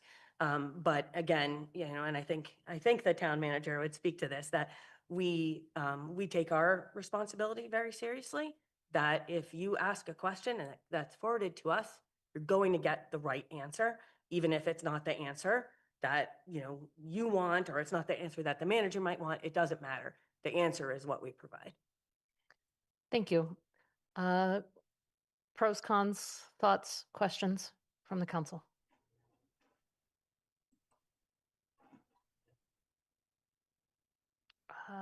Councilor Cano Martin. Yeah, I plan to support this one. I think, I mean, I know nobody wants to increase our legal bills. I think that's not the goal here. I think it's just to have the option, I think it would be probably pretty rare that we would need a second opinion, but there are things that get pretty sticky in terms of town policy and legalistic, elements of that. So I do think it's good to have the option. Having it in the charter will give us that option. Doesn't mean we have to use it every single chance we get. I think we should be prudent about it and, potentially conduct a vote as to whether or not we're going to do that. But I would like having the option. I mean, if you had a serious illness, would you want the option to see a second opinion doctor, to see if they have a better a better way to treat you? I mean, I think yes. So, have the option, don't avail ourselves of it constantly would be my opinion. Thank you. Pam Rooney. Thanks. I know we just changed our charges for our subcommittees, our council committees, to include the ability for a committee to ask for legal assistance. I think in this case, I think we have the opportunity to ask for legal opinion or even second opinion should the council want that. So I'm not sure that I support needing to add it to the charter itself. Thank you. Counselor Brevick. Yeah, I just wanted to sort of second, but then add, I think definitely needing a process to make sure we keep costs in check would make sense if we do adopt this, and really prescribing what are the instances in which we would get a second opinion, or having some sort of parameters around it, I think makes sense. I do think there is value in having the opportunity to get a second opinion as it is an opinion, you know, and as Lauren said, there are differences in how the law is interpreted. And I think when we just have one voice, even if it is a great and, you know, strong voice, I think it would be helpful to know when there is something that's not that black and white. So versus just saying, okay, our legal counsel said this, we go with this. If you get a second opinion and it's different, that flags for you that you may need to do a little more homework, or you may need to discuss something more. And so I think that is a unique benefit to being able to get multiple perspectives. Thank you. Kathy. I feel like I'm on a different side of this a lot of times, but this is, I think, not a good idea for two big reasons. We don't have much money. I wouldn't open up another line item. And what Pam just said is we now, and committees, can go directly for legal advice when we need it, or a legal opinion. And I have to tell you that in the first year of the council, I challenged a president's decision and got a legal opinion on my behalf that said I was right. So it wasn't a foregone conclusion. Linda's nodding her head. On an appointing authority, I didn't think she had it, and we got a legal opinion. You had to read it about 6 times to to figure out that it said she's right. And that has been my opinion a couple other times where I've overridden a decision that we were given because the town attorney said, no, can't do it that way, or there's another way of looking at it. So I do think we have a second opinion built in. I would not say the same if it was brain surgery. I think it's always a good idea to get a second opinion on surgery, but then I would be paying for it myself. Thank you. I'm going to skip over the Charter Review Committee member for now and hear from counselors and the manager first. Counselor Ryan. So this is an opinion, and you don't have to follow it. That's the first thing. Second thing is that this leads easily to opinion shopping. You don't like the opinion, so you try another one until you get the one you want. Finally, black and white. I've read many KP law opinions, and trust me, I don't find too much black and white. There's a fair amount of in my opinion, and that's what you look for. So this is, I think, not a good idea. And of course, it's also going to potentially cost us a lot of money. That's also something to be considered. Thank you. Paul. Thank you. So I think one of the things that hasn't been brought up is I worry about risk management. So if we have an opinion by a town attorney, and then there's a second opinion that has slight conflict with it from the town from a different attorney, and suppose the town council or whatever body agrees with the original town attorneys, and it goes to court, whoever plaintiff or defendant will say, well, your own attorney, even though you didn't agree with it, said this, and suddenly you have your two attorneys in evidence against a case that the town would have to defend. And I worry about, you know, the ability of our town attorney to actually defend the case when you have conflicting opinions that we paid for, and obviously whoever is bringing the case would put that in our face. Thank you. Jennifer Taub. I just, wanted also, I'm not sure where I stand on this, but respond to Councilor Ryan. There is shopping for the opinion you want. I think also there's the way you frame, since it is an opinion, when the town attorney is asked for an opinion, I think who's ever asking it can also make clear what opinion, they would like. And I think that happened once during the first council. I was not on the council, but I think that happened and it ended up costing the town a lot of money. I'll stop there. Counselor Brevick. Just sort of a point of clarification, maybe because a couple of counselors have mentioned instances where they were able to get second opinions. I just wonder if between now and our next meeting, if we could get more information on what that looks, what is available to us now, because I was unaware of that. Thank you. Sam. I have a similar thought to Councillor Brevick in terms of what's available to us now and where does the funding come from that, and does the authority rest with the committees or committee chair singularly or not? More information would be helpful. Thank you. Thank you. Andy. I'm just looking at the first phrase, subject to appropriation, and I'm not sure if that's going to be does that mean we have to appropriate a certain line item for a contingency in case we want to have a second opinion? Or if somebody says, I want a second opinion, then do we have to go through and try to get a supplemental appropriation? It just, I'm not clear on that. So generally we pass a full budget. So if the budget that the town council approves, if the manager has not proposed a line item in that budget for this, there would be no appropriation, so that if then the council wanted to get one, if this was adopted, it would need a supplemental appropriation, but that can only be started by the manager. Paul will correct me if I was wrong on that. Okay, I see no other hands. Thank you for your conciseness on this. Another sense of the council on this one. Bernie has his hand up. Oh, Bernie, thank you. Your hand had disappeared, so I wasn't sure. Yeah, it disappeared So, because I was just simply waiting my turn. You notice the vote here is 4-1. I'm the one. And also, full disclosure, I've worked with KP Law extensively in 2 towns that I've managed. So folks should know that. As Lyndon Johnson said, any town that can't afford 1 attorney can certainly support 2. So that's speaks to what a number of folks have said about costs and rising this up. And the fact of the matter is, if you're going to, I don't know of any attorney who will not, in working in municipal law, that won't go back and forth with you to make sure that they understand what your questions are and what your situation is, and that they give you an opinion, a written opinion that outlines some options. So I'm not sure, this, in my humble opinion, is useless, but folks are again free to disagree, but I would not want to have the town in a position where you've got 2 lawyers taking stands for one body or one body against another body.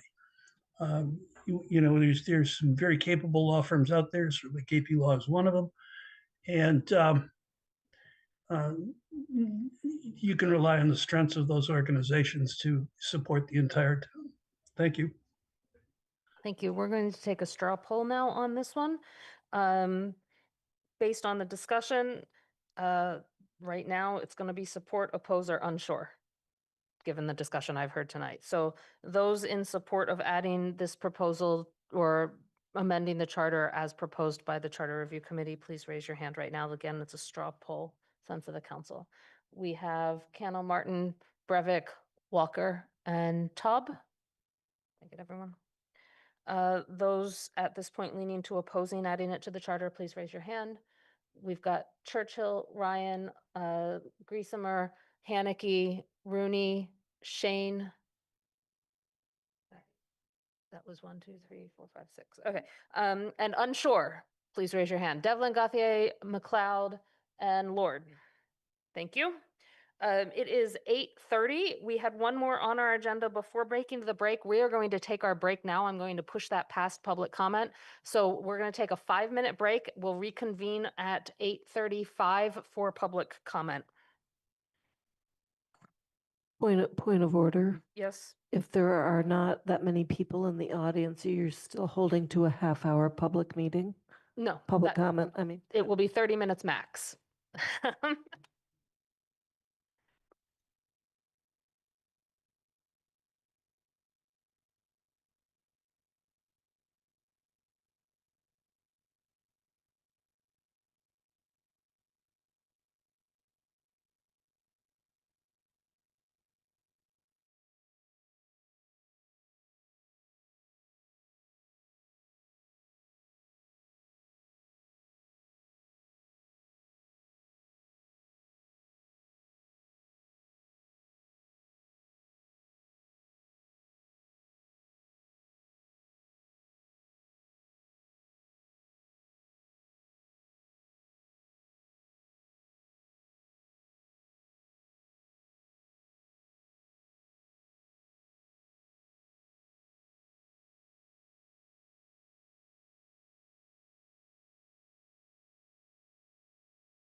Anna and Sam and Jennifer and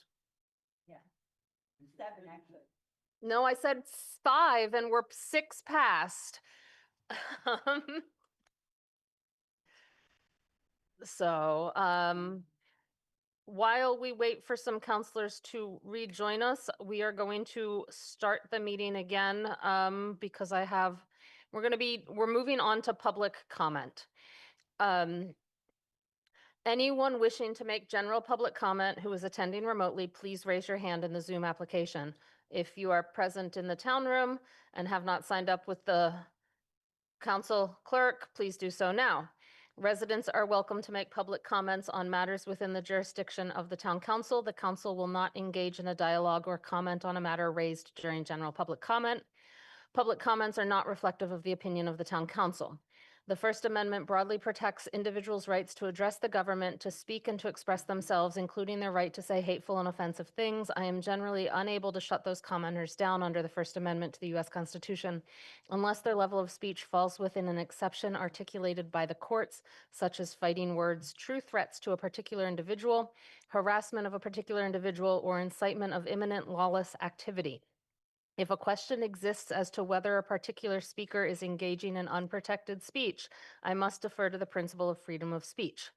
There is one hand raised on Zoom of people who wish to make public comment, and there is one person in the town room who has signed up for public comment.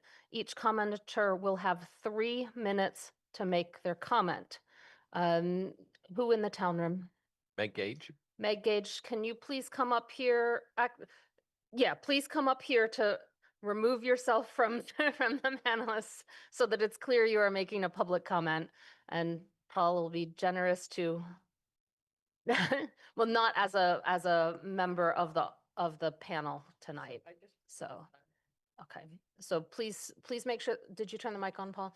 Please state your name, where you live, and make your comment. My name is Meg Gage. I live at 208 Montague Road in North Amherst. I wrote this down, so I'll be brief, I think less than 3 minutes, unless I don't start. I'd like to report to you briefly on some aspects of how our committee operated, things not related to the content of the report and its recommendations. While our committee got off to a very slow start and spent more time than was necessary to agree on the scope of the work for various reasons, for example, whether and how to report on public input that was not directly related to the charter, we developed remarkable working relationships. The committee was made of people from the full range of political opinions in Amherst, but rather than participating from personal perspectives, criticizing and calling each other out, we developed a culture of listening, pausing to think things through, and working hard toward consensus rather than division.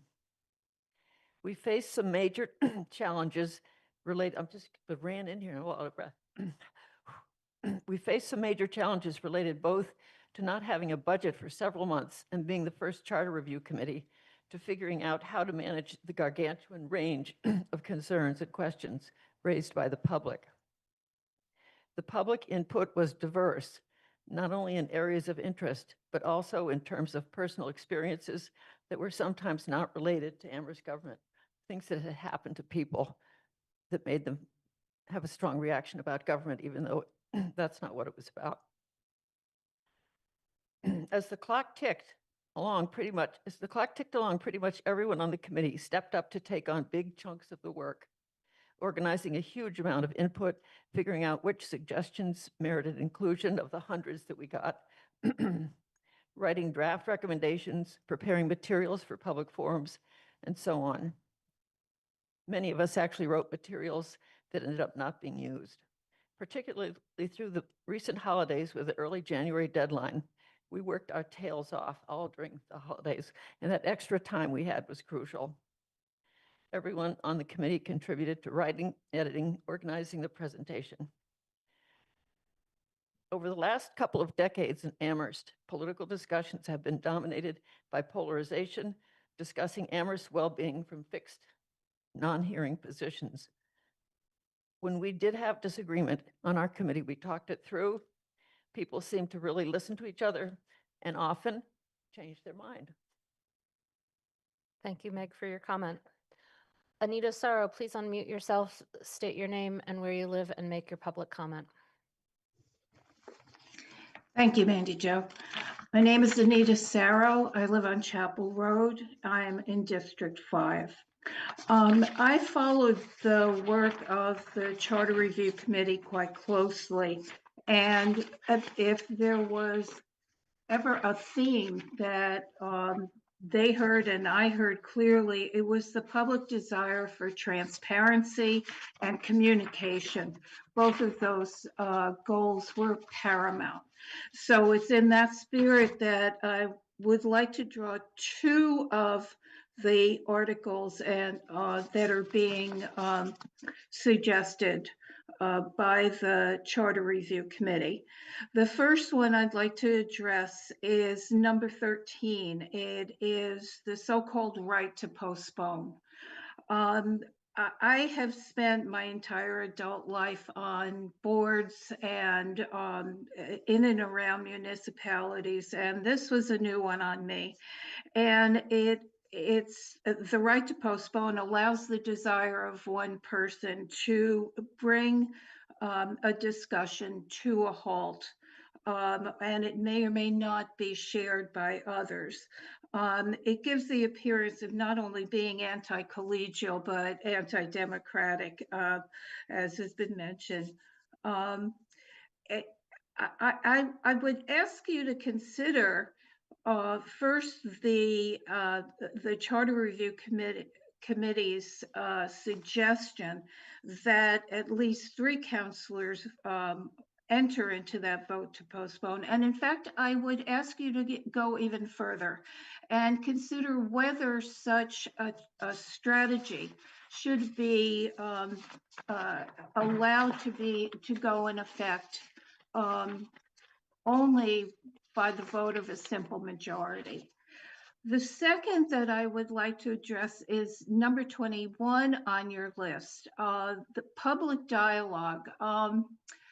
I discovered this in the rules of procedure a while ago, and it struck me that public dialogue is the one strategy that is anywhere that I could find in policy or the rules of procedure or the charter that would encourage real communication between the town committee and town council and the public. It's been buried there, and to the best of my knowledge has never been used.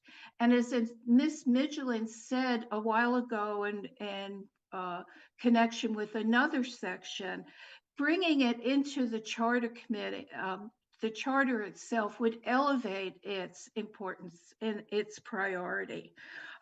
So I would urge you to consider this carefully and to not only codify it in the charter, but use it. Thank you. Thank you, Anita. That ends public comment.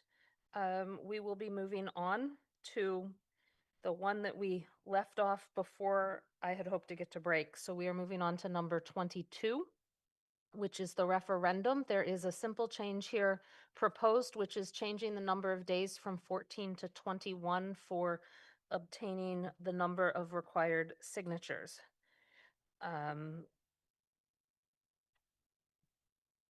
There was a request for legal, but I'm not sure if there's any comments on this one at all, other than what you wrote in your memo. Thank you. I guess the only thing I would point out is the delay in something taking effect for 3 weeks versus 2 weeks could be an issue and something you need to pay more attention to if you were going to, and perhaps use the emergency clause a little more often if you had an issue with the 3 weeks, because 3 weeks is a relatively long time. Thank you. Any comments on this section? Kathy? Yes, I support this. I think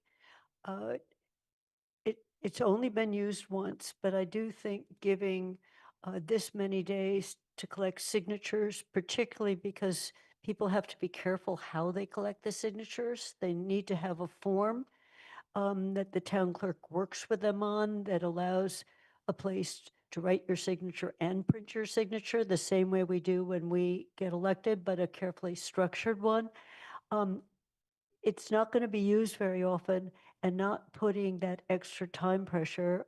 14 days is extremely short, particularly depending on when the council votes. So I think 21 days would give more time, since the goal is 5%. The one time this was used was in the middle of rainy, cold weather. So the other thing about the weather or COVID, it may take more time. So I think it's going to be used rarely, but if there's enough public sentiment on this, all it does is it brings an issue potentially to a full general population vote. So I think this is a particularly healthy clause that was put in our charter, and I've always supported it. I just think 14 days is too short. So I've raised my hand. I have some concerns about this. Some are more basic than others. The charter itself has a 14-day in effect date for bylaws and a 14-day signature requirement for this voter veto section. They match for a reason, because you didn't necessarily want a bylaw going into effect if it was going to be challenged and then immediately come out of effect. And so the Charter Review Committee has only proposed changing the length of time for gathering the signatures, not the length of time until a bylaw goes into effect. I would actually be very concerned if we waited 3 weeks for a bylaw we passed to go into effect. So I understand why you might not do that, but now you're faced with a potential situation where a bylaw goes into effect and then 7 days later it is in effect again. And I don't know what that legally might cause problems. I also wonder if it would cause more items that are not bylaws to become ineligible items, since non-bylaws go into effect immediately and therefore would have an extra week to be in effect. Think spending orders to sign contracts that then would become ineligible if actions have already been taken for veto. And then I'd like to hear more about the conversation about what our charter commission 7 years ago discussed, which is this provision should be difficult but not impossible, and whether changing to 21 days, if they discussed whether it might change that difficult but not impossible to less difficult and maybe more used then. So I'd like to hear a little bit more about the discussion the Charter Review Committee had on that sort of philosophy of it being difficult but not impossible.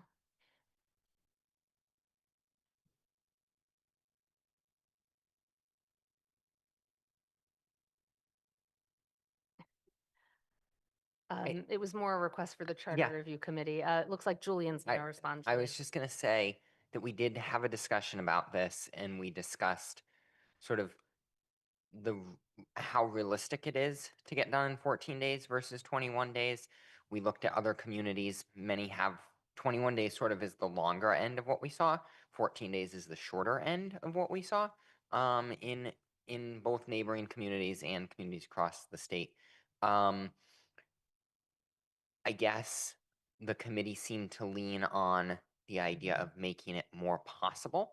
Not easy, but something that, like, quite frankly, 21 days is an amount of time that someone could go out for 2 hours after work every day and accomplish, whereas 14 days feels like something that you really have to be semi-retired to accomplish. So we did have that discussion.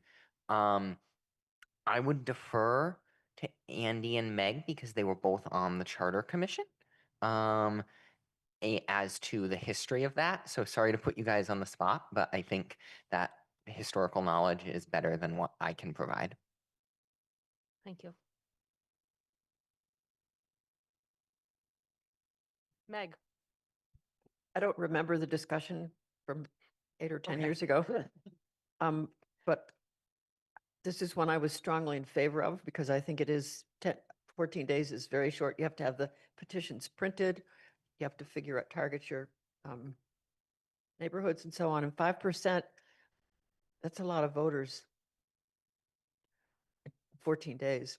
So I think 21 days is still very difficult, but imaginable. And again, this was in response to what we heard. We didn't make this stuff up. People felt that the ability for the public to counter a vote of the charter should be something that's possible to do. Thank you. Andy? Yeah, I don't have a clear recollection of what we what went into it, but Mandy, you were there too, so maybe you have a clearer recollection. And I don't think we discussed the interrelationship between the time when a bylaw the 14 days for a bylaw taking effect, and this then being a 21 days for it to be put on hold for a townwide vote. So I don't, I think that's a new wrinkle that I don't remember us considering. What we heard from a lot of people was it was very hard to get signatures to do a voter veto, and whether that is an insurmountable requirement or an appropriate one, I can't really say, but we heard it from people, and I think a majority of the committee decided to pass it along to this group. I don't know if there's a way that, I don't know what happens if a bylaw goes into effect for an extra week before it's put on hold. I don't know how much damage that does, but it's not something I believe we considered, unfortunately. Thank you. Lynn? I have a legal question. If a petition is filed and successful with the right amount of signatures, does that automatically put the bylaw on hold? Okay, thank you. Yeah, under our charter, it does. Attorney Goldberg, do you have any thoughts on the interrelationship between bylaw effective dates or a longer time and other things being effective in that time, and whether they would create more potential for items trying to get a veto that might become ineligible then at that point? I don't have an opinion about it as much as to say I've never seen that. And so, the idea is that if you file within the time before it takes effect, then it's prevented from taking effect. So I think if there's support for the idea of 21 days to do the referendum petition, then it may be appropriate to think about 21 days for bylaws, for the votes to take effect, whether it's a bylaw vote or any other vote. And I guess the one other thing, I understand there's a balance between voter access to council votes or council decision making. But the other thing is the council was elected and was elected to represent the voters. And so to undo that, it should be, it shouldn't be impossible. And I think that language that you just said, I think I might have said some time ago as well. It's supposed to be difficult, but not impossible. So especially today, where I think it's much easier to make petitions, I think it's more feasible that those would get out faster. But one thing you could consider is tying the date that to, well, I guess you couldn't. I was going to say tie the date to the date that people actually get the petitions, but you really can't do that because of the effective date. So. Thank you. Councilor Brevik. Just a quick comment on the difficult but not impossible piece of this. I think what makes something difficult versus impossible has very much to do with the person. And there's a whole range of ability and factors that come into play to distinguish between those two. I think it's important that we take that into account. And I think giving an extra week would open this up such that it would include more people who would find this only difficult, which is obviously we don't want it to be an undue challenge. And so I think for inclusion and equity purposes, I support this.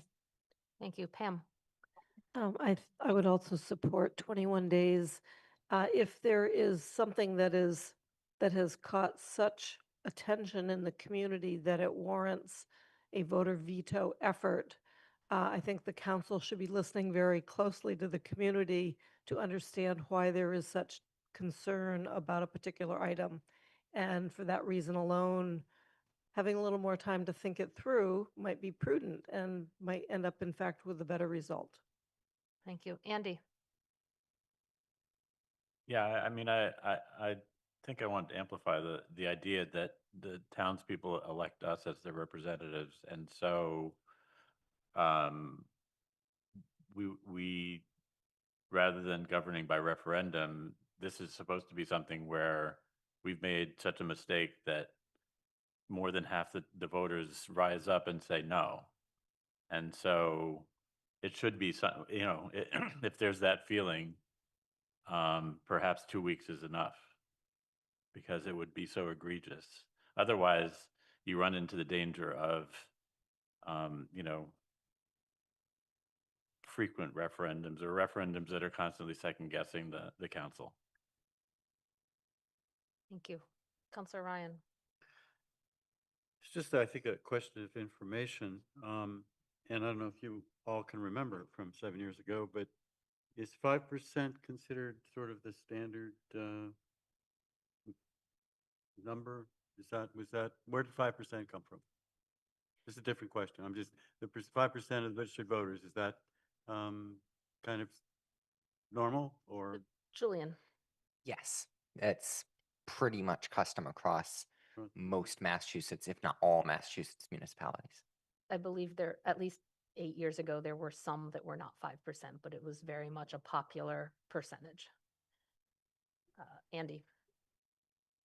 And just, if I'm remembering correctly, that's for referendums in general.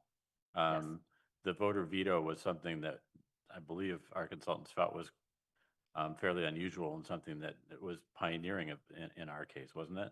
No, we just renamed referendum voter veto. Referendum's usually positive, but in this case, it's a negative referendum. No, there were initiatives and referendums.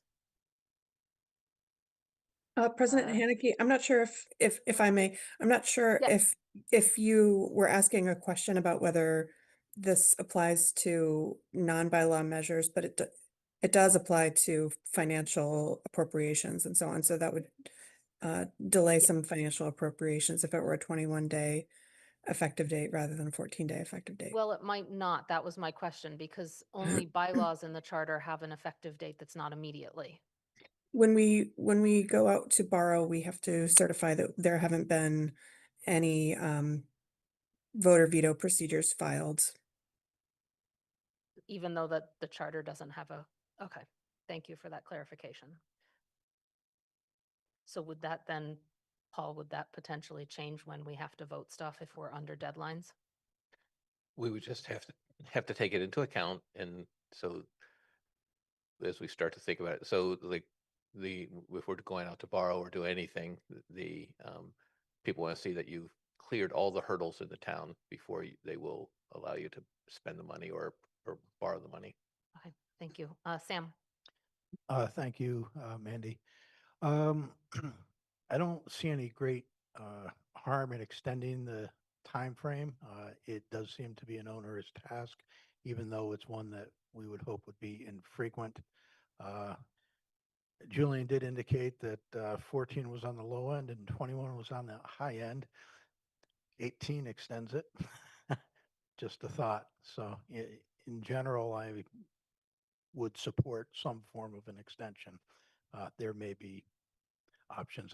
I doubt there would be a significant volume increase of attempts based on the days, but it might be more capable.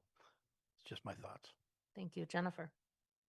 So I have a question. I guess maybe, I don't know if it's for Attorney Goldberg or the town manager, but an appropriation is voted on by the council, and then you go out, let's say you're going out later the next week. And the voter veto, whether it's 14 days or we extend it to 21 days, if you go out a week later, the petition hasn't been, so the voter veto or referendum hasn't been filed yet. So either way, I guess I'm saying this, there seems to be a lag time. You could go to the bank or make the appropriation. And if the signatures are being gathered, but it hasn't been filed, what happens? Right, so currently it's 14 days and this would extend it to 21 days. That's the major difference. And But either way, you could make the appropriation before the petition is filed. So I think Jennifer's question is for non-borrowing, say an appropriation outside of the budget, because the budget itself is already an ineligible measure, but an appropriation outside of the budget that is not borrowing could be appropriated immediately and spent immediately. And then right now, 14 days later, there could be signatures filed. And if that's the case, if we extend this, it's 21 days later, then does it become ineligible? so I would take, the action that would be taken would be to sign a contract or to expend the money to send a check to someone after proper procurement. So typically, I think we would, I want to think about that a little bit, but it's a good question. Because how would you know that it's coming? Oh, no, you would, pending? you would either have to wait or, no. So Lauren?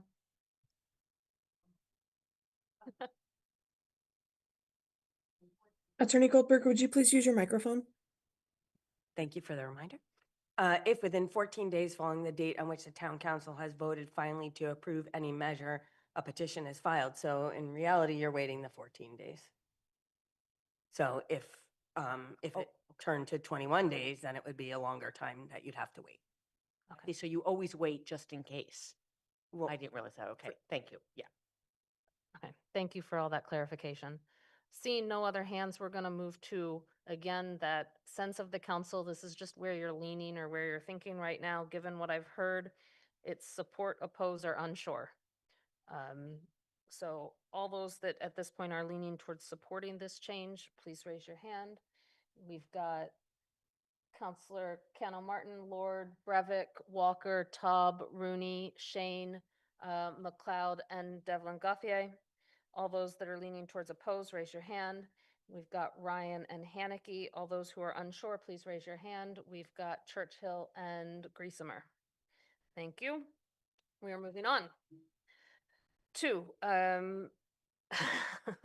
items 3 and 6 that I'm trying to take together because they kind of relate to each other. Item 3 is changing the definition of the word measure to basically include everything the council votes on.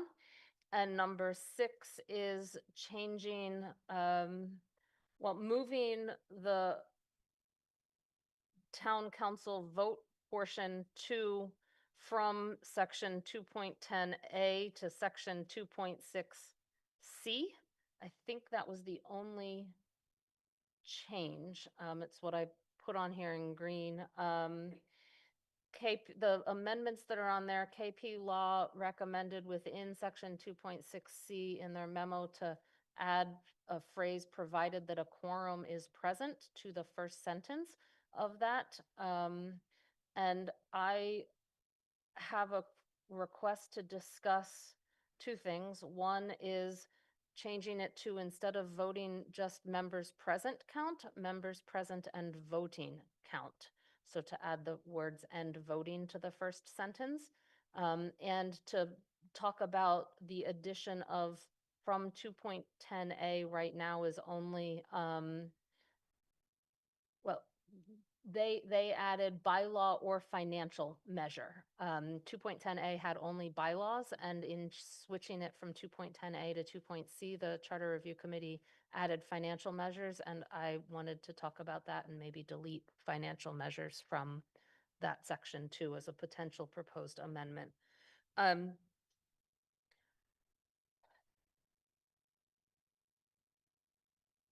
the amendments. Thoughts on these two together? There was not a lot of discussion on or desire to discuss changing the definition of the word measure, but it went with changing the vote quantums or moving the vote quantums. So thoughts at this point on the pros and cons of changing anything? Could we scroll up so that we can see the other part with your name on it? Thank you. Oh, that's scrolling down. Scrolling right down, there. thank you. I'm Yeah, sorry. sorry, right there.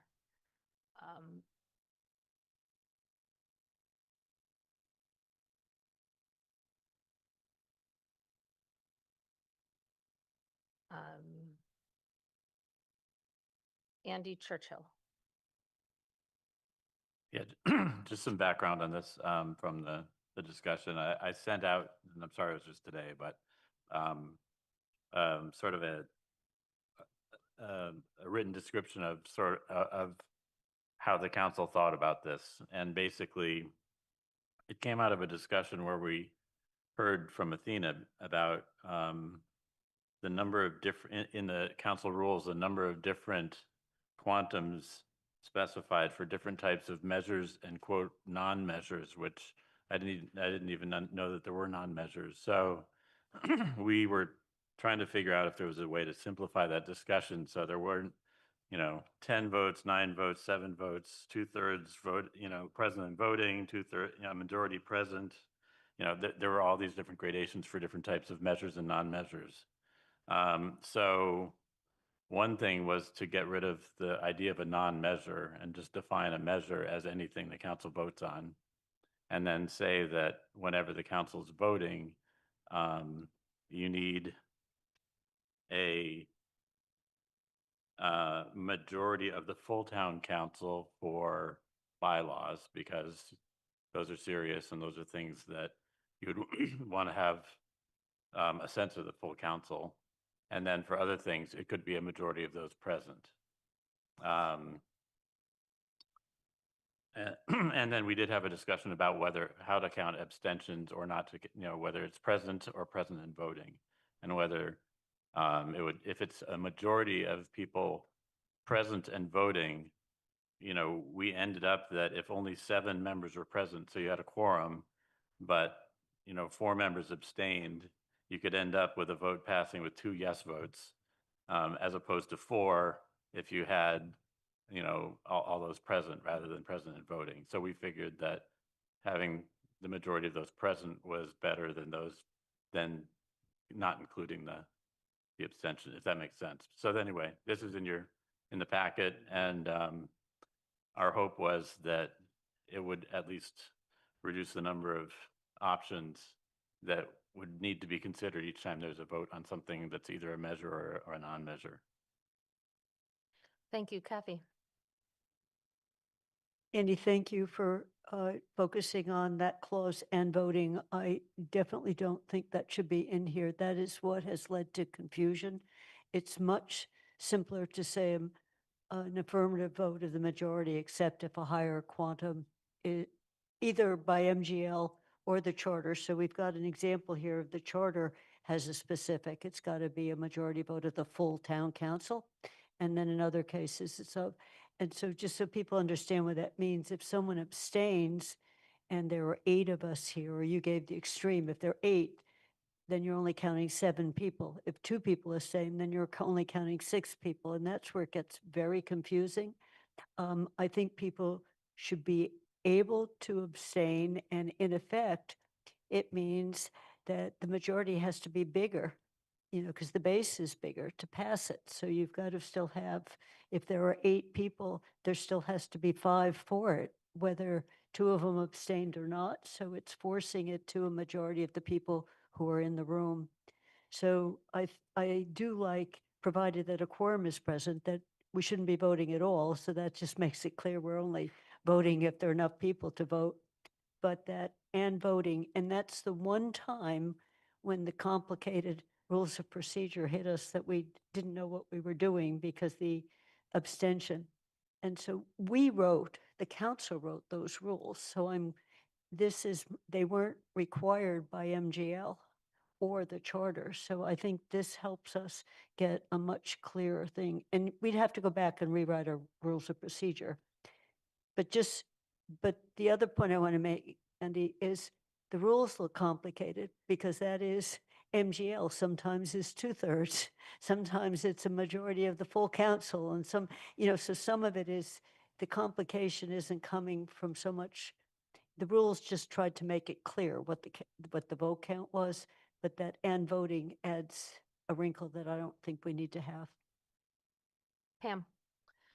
I have a very different take on the words in blue, provided that a quorum is present. And my immediate thought was, we wouldn't even be voting if there wasn't a quorum present. I would like to strike that line. I don't see what it adds. Thank you. I am next. I want to argue for the need or the desire of present and voting. Without the words and voting, an abstain is a pocket no. Because you can abstain and you're not changing the number of votes required to get to a majority, which means an abstain is the equivalent of a no if you are just a majority of those present. You could have, if 13 people are present, you would need, with majority of those present, 7 voting yes. You could literally have 6 vote yes and 7 abstain, and it would fail because 7 counselors chose not to vote at all because they didn't have to, and it still didn't change the required number of votes to pass. So I think it's important that we as elected officials actually register a yay or a nay, and that if you're going to choose to not register a yay or a nay, you're making that decision to actually lower the quantum of vote required to pass something, instead of making a decision to not register a yay or a nay and knowing that choosing not to vote doesn't change how many yays are necessary. So that's why I propose that, and why I think it's important to include and voting in there. Pam Rooney.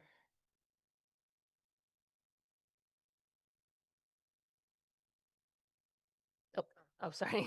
Councilor Kenna Martin, her hand was up. Sorry. Mandy Jo, can you say more about why you wanted to strike the or financial measure? I wasn't sure why that one was moved in. It was more of a noting that that is a change from the current charter, and hoping to maybe hear why they chose to add that in versus just bylaws.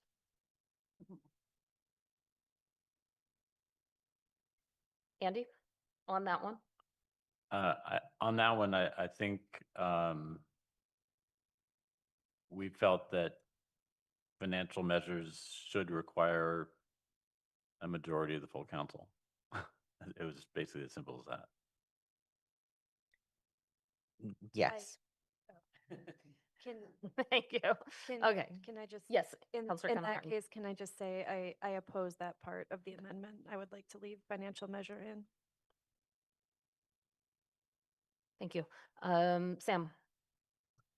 Thank you, Mandy. I share Kathy's thoughts regarding the and voting. I don't see a problem with seeking to have a majority of the council for any particular action, given that council actions are significant.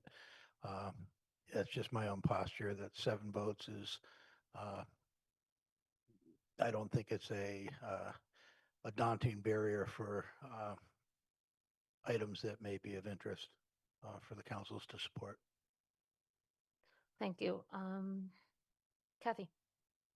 I just want to come back using your example, why I want to get rid of and voting. If that many people are abstaining, it isn't in fact, they're not supporting the measure. They're on the fence.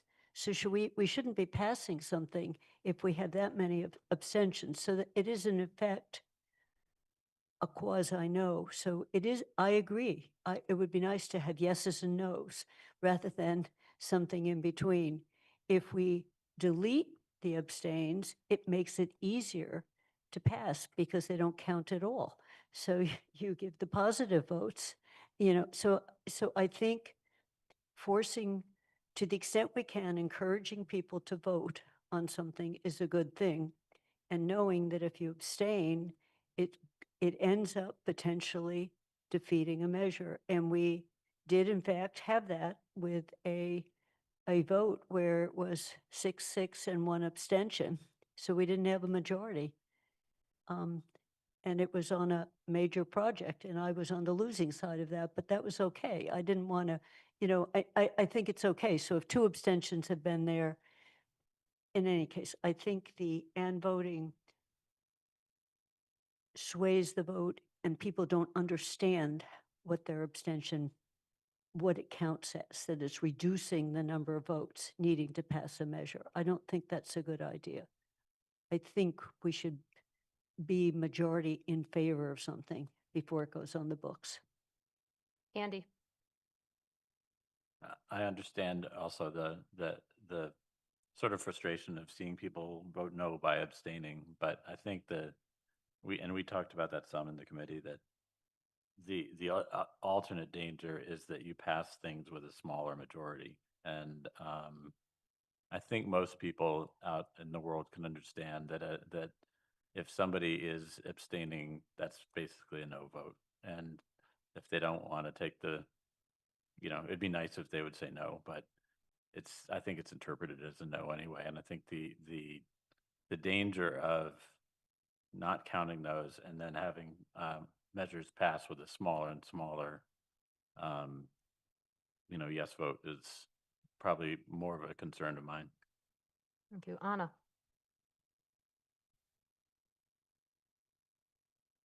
Sorry, my microphone keeps migrating away from me. I'm struggling with this one. Because ultimately at the end of the day, I really personally struggle with abstentions. We have mechanisms in the charter for counselors who need more time to get more information with the right to postpone. That is what that is supposed to be utilized for. I agree with Mandy that sometimes abstentions are used as a pocket no. And Kathy, I really see your points about you should need to get to a majority. At the end of the day, though, I think that counselors have the responsibility to utilize the other charter provisions to seek that other information if that's what they need. I hope that counselors would have been asking questions before choosing to abstain. I hope that they would have exhausted those other resources and not used a no as a pocket, used an abstention as a pocket no. I'm really on the fence here. I think I'm leaning towards having it be present and voting, because otherwise we see an abstention used for something that it's not supposed to be.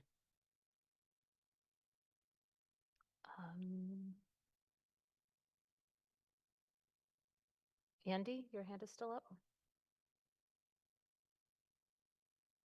Seeing no other hands, we had 2 items on this one. We're going to start with, on our straw poll, item 3, which was the change in definition of the word measure, which would change it to include every vote, not just those that are proceedings adopted, which was how we had to interpret it in the rules. That's, Athena, if you could page up, that's measure. The word measure shall mean any bylaw, order, resolution, or other item voted upon by the town council is the proposed language. Since no one really discussed this one, I'm just going to take a support or opposed lean at this point for a straw poll to get an idea of where people are. So all those that support the proposed language in changing the definition of the word measure, please raise your hand. This on number 3. This is number 3, not number 6. This is number 3, just the definition of the measure. That is a unanimous support for that one right now. Clarifying the number of votes required, which is part of that, but it's I'm gonna offer 3 options here. Going with present, going with, so this is just the number, which is sort of Mandy's proposed change. So present, which is what the Charter Review Committee proposed, present and voting, which is my proposed change. That's 1/2 of this attempt of this part. So we'll start with that, and then we'll deal with the other half, which is bylaw and financial measure, or just bylaw. But just so we see these separately. No one spoke about not moving this into 2.6C, so I'm not going to poll on whether people want it in 210 or 2.6C. Those that are leaning towards present, please raise your hand now. You've got Churchill, Ryan, Griesemer, Lord, Brevik, Taub, Rooney, Shane, McLeod, and Devlin Gauthier. Those leaning towards present and voting, please raise your hand. Mandy only. Those unsure of that one? We've got Counselor. We've got Ken O'Martin, Walker, Devlin Gauthier, and Brevik moving to unsure on that one. Okay, and then, yeah, everyone's abstaining. We're unsure at this point. So the other one was the support for adding financial measures into the majority of the full town council, which is no matter how many people are even present, it would require 7 or 9 if it's a financial measure that requires borrowing in an instance. So those that support adding financial measures in at this point, please raise your hand. We've got. Can I just ask, Oh. isn't that in the charter now? No. Okay. Can I get a clarification on Sure. what's the requirement for financial measures now? It's for borrowing, it's 9. It's a majority of those present, I think. Borrowing is 2/3, and other financial measures would be majority. Let me look up the rules. Give me a second. We know yet.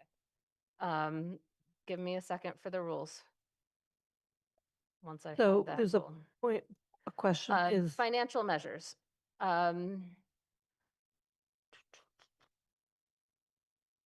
Borrowing authorizations are 9 votes right now, so 2/3 of the full town council. But general law, and spending money from the stabilization funds is 2/3 of those present and voting, according to our rules. General law, although that just changed recently for some stabilization funds. And votes on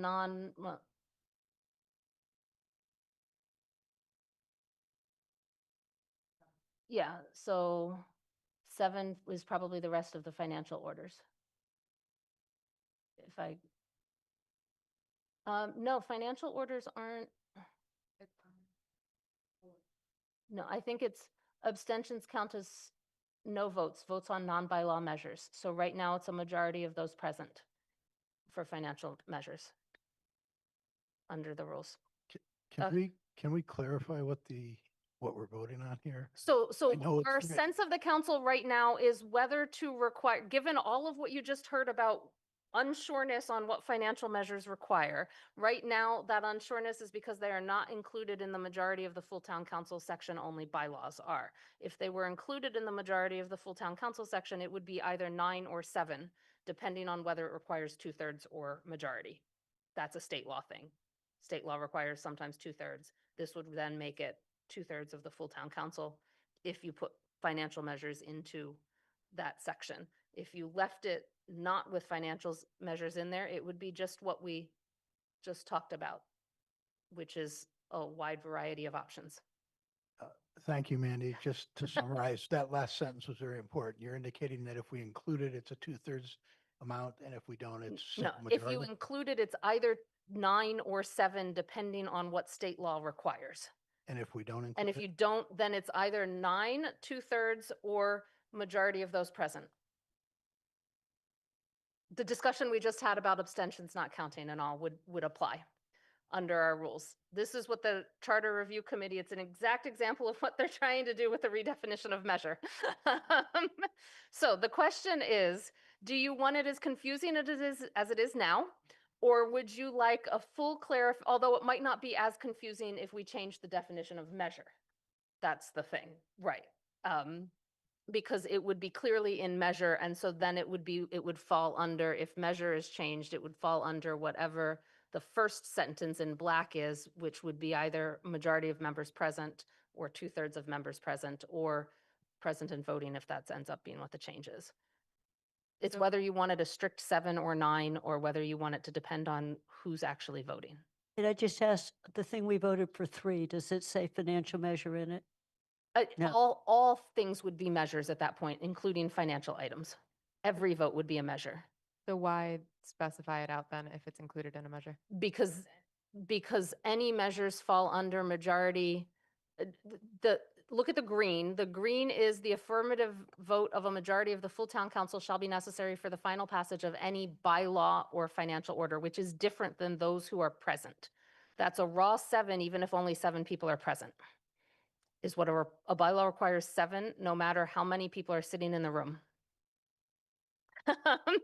There's also the option of getting rid of that sentence completely that is in green or was in 210A, if people want to consider it, and just keeping it with 1 and getting rid of the raw 7 or raw 9, no matter how many people are present, and just going with present or present and voting for everything.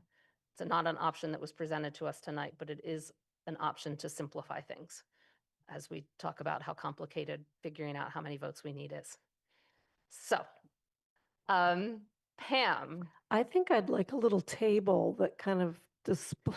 The table is in the rules of procedure right now. Oh, I should have in looked terms there. of I should have looked there. That is the table. It takes a page and a half in the rules right now, and they're trying to simplify it. And potential things would simplify it even more. I think we need to discuss this again another time. Okay. Andy, and then I will make a decision on what we move to. Okay. What it says now is the affirmative vote of a majority of members present is required to adopt any measure.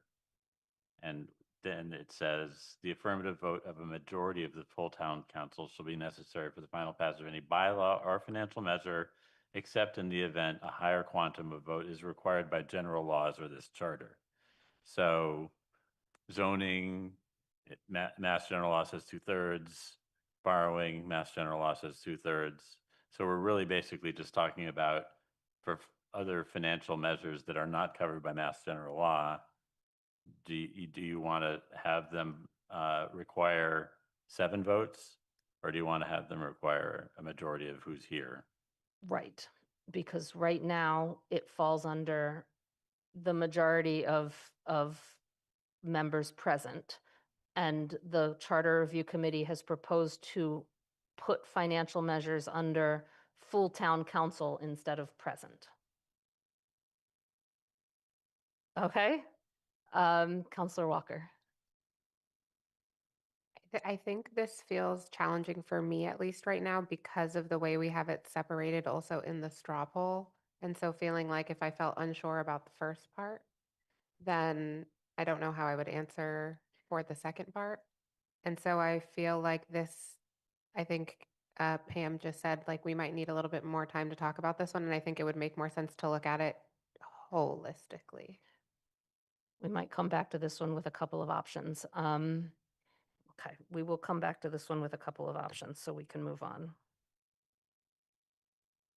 Actually, let me take a straw poll on this one for a second. And the poll is, who's in favor of simplifying our voting methods as much as possible versus potentially leaving it a little more complicated?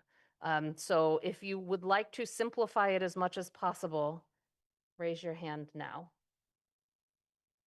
And unsure is possible too, but I'm just trying to get an idea of what we might. I feel like I'm unsure about if you're saying simplify, if that also can mean the same thing as clarify.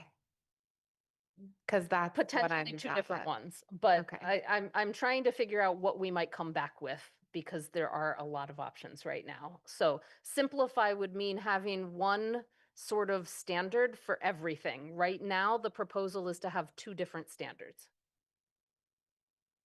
The other way to think of it is when you read rules, you'll see sometimes it is 7 because it's divided by 13, and sometimes it's by who's there, which is an unknown number, and who's there and who's voting, which is another unknown number. Yeah. So if you made financial, other than the MGL side, if you made it part of the definition of measure, it would be a majority of the full council. No, not right now. It Not is a ri- definition of measure right now. Not right now, but if we changed it, but putting this clause in makes it clear that you don't want to pass a financial measure unless at least 7 people are for Right. it. No matter how many So people. maybe only 10 people show up that day at the council, but Yeah. you want 7 people. So do you want as many, the same number as for a bylaw? So what the clause does that is in green that's proposed to be moved is it removes bylaws and potentially financial measures from the standard majority of those present and makes an even different standard for those 2 items, which are considered measures, but it would make a different standard for those 2 measures only versus the standard for all other measures. We are going to come back to this one because we need to move on if we want to get through some other things. So we will come back to this one. It goes to show how complicated our voting standards are right now. We are going to, it is 9:30. We're going to move on to the right to postpone, which is number 13. The proposal by the Charter Review Committee was to change the first time to postpone from 1 single member to 3 members present. Kathy might have had a potential amendment to this, but people basically wanted to talk about the pros and cons. So thoughts on this proposal? This is number 13. And we're going to spend no more than 10 minutes, hopefully less on it. Counselor Ryan. Well, I'll get us started. I'm open to being convinced the other way. But when I think about this being used, though, it can be very, very frustrating. I understand that. But I think my understanding of why we have this provision is that you might be in a situation as an individual counselor where something's being discussed, you're going to come to a vote, and you just don't have enough information. There's really some things you'd like to know, but the freight train is heading down the track, and you're helpless. You're being asked to vote on something, and your colleagues apparently seem to know where they want. So one reason to use it is that you would like to have more information. The second reason is that you maybe have all the information you need, but you can see that this is something your constituents in your district or maybe in the town at large, but at least as a district rep, I would think this is something my district folks would like to hear about and before we vote on it, but we're heading to a vote. So it gives us an opportunity, at one time at least, to pause the momentum, to get new information, and also to consult your constituents. Yes, it can also be used for other reasons. I can't control that, but I think those are the 2 reasons I think of when I allow an individual counselor to halt the train at least for 1 session. Beyond that, it would take many more counselors. So that's sort of my thinking, and I'm happy to hear arguments that would suggest that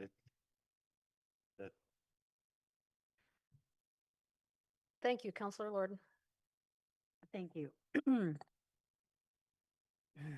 Okay, so last term, I think this was used maybe 3 times. I remember the 2 times that it was used, it was around race, or it could be tied to, we were talking and voting on something that directly impacted the communities of color in this town. And it was really painful to have one counselor just stop it completely, shut down the conversation. I don't know if this is relevant, but it feels really relevant to me and a lot of the BIPOC people in town that I've talked to, because it caused harm.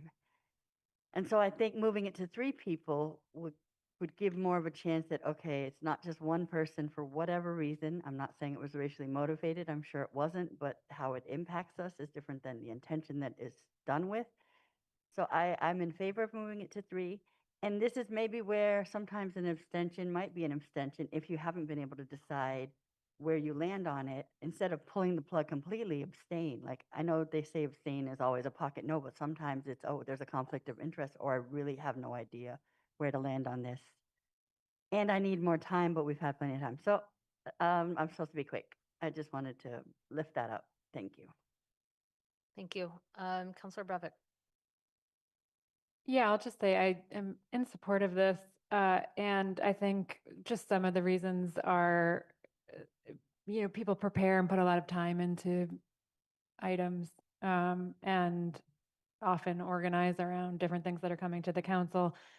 And usually when that happens, it's because something is timely. And so it can be upsetting. And as Hala mentioned, it can even, cause harm to postpone something such that the intended impact is lessened. I think it's also really difficult as it stands because you don't have to provide, counselors don't have to provide a reason. So it's often just a kind of cold shutting down of a discussion, or it can be. And I think that it's our responsibility to do our homework, to talk to constituents, to come to council prepared to vote. And I think that there are probably instances where it just isn't right to vote. And, there are extenuating circumstances that mean we just shouldn't vote on something. I actually would support amending this to require a majority vote. And that would be in the interest of making it difficult, but not impossible. Thank you. Jennifer Top. Yes, I'm in support of this recommendation by the Charter Review Committee. And I think in terms of constituents, we never vote on an item that's not on the agenda ahead of time. So we know that we're going to be voting. So we've had the opportunity before the meeting to gather constituent input. And often when it's postponed, it's till the next time the council meets. So is that correct? There's been times when we're not waiting till the next council meeting, but we're all meeting, or there's a committee meeting 3 days later, or even the next day. So it doesn't really buy us more time. Councillor Kendall Martin. Yeah, I won't take up too much time, but I also support this for the reasons that Councillor Lord and Councillor Breivik outlined, and I have seen this be used to silence communities of color and in really painful ways. And I think that having a higher threshold to postpone will ameliorate that somewhat and make it not so easy to use the provision. Thank you. Kathy. I think I'm in favor of this. When I first saw it, I thought, why not 2? Why 3? I just want to point out that we can always vote to postpone, and that takes a majority vote, but usually that is, I think we need more time, we need more information, and we postpone to a date certain. Like, we'll come back to this in a week or two, and that does involve so this other one is the torpedo. And Hala's right, it can be with almost no reason sometimes. So making it that much harder. But I think use of the other postpone, which this is a Roberts rule, that if I'd like to postpone the vote on this because we don't have enough information and we need the following and come back in 2 weeks so everyone knows when it's coming back, that's always an option we have. And that is a majority, Jill. I'm not saying against this one, but that's the other option if you're just uncomfortable because we're voting on something that we have inadequate information on. I raised my hand. I just want to mention that sometimes things come up, and 2 of the instances where the right to postpone was used, I used it one of the times, and a former counselor used it the other during those conversations. The motions that were actually made during a presentation and discussion item onto the agenda, and so there was no actual ability to prepare for any motions present because it was listed as a presentation and discussion item. There was nothing on a motion sheet. The motions were brought up with no idea ahead of time. And so, there's not always, to Jennifer's point, there's not always we know what's going to come. Sometimes the amendment comes, there's a motion to amend that we haven't seen, and it comes as a surprise and might be difficult to do, or it comes at a different point of an agenda when no one is expecting a motion.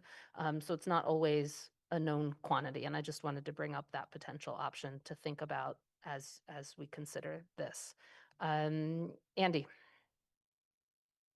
Yeah, the committee, when we were talking about it, was talking about basically one person who might be an outlier or just wants to stop the train. And I think the committee felt and heard from a number of people in the community that that it should take more than one person, and we were somewhat divided on whether it should take two or three. So you just don't want the one outlier to be able to stop the train, but whether it's two or three, I'm open. Thank you. Julian, Andy said what I was going to say. It was about 2 or 3, so I won't take up any more of your time. thank you. Sam, Thank you. I'm wondering for the committee what the thought process was on the subsequent sentence after the indication of 3 members, where it says, if, when the matter is next taken up for a vote, 4 or more members object, and 4 or more members object to taking to the vote, the matter shall be further postponed. That's currently in the charter? Is yes, that everything in black is currently there. Only green and red are proposed amendments. okay? It seems incongruent with the concept of somebody stopping the train if we then subsequently postpone it further with a 4-person vote. Yes, okay. Any other comments at this time? There weren't a lot of comments of changing the potential number, so we're going to take a straw poll on support or oppose at this time, or unsure at this time on where you're leaning on this proposed amendment. So all those right now leaning to support the proposal to change it to 3 members, please raise your hand. We've got Churchill, Griesemer, Keno, Martin, Lord, Breivik, Walker, Taub, Rooney, Shane, McLeod, and Devlin Gauthier. Oppose it at this time? Ryan, and unsure is Haneke. Okay. Thank you. We are skipping the forums for now because we are behind schedule, and I think people don't want to be here till 11. So that was numbers 14 and 16. I was going to put together. We will talk about that on February 23rd. And so we're going to move to non-management, which is number 5. Which is allowing non-management town staff to serve on the town council. This was one that had requested some legal thoughts on this. So Attorney Goldberg, could you address what you mentioned and wrote in your memo? Yes, certainly.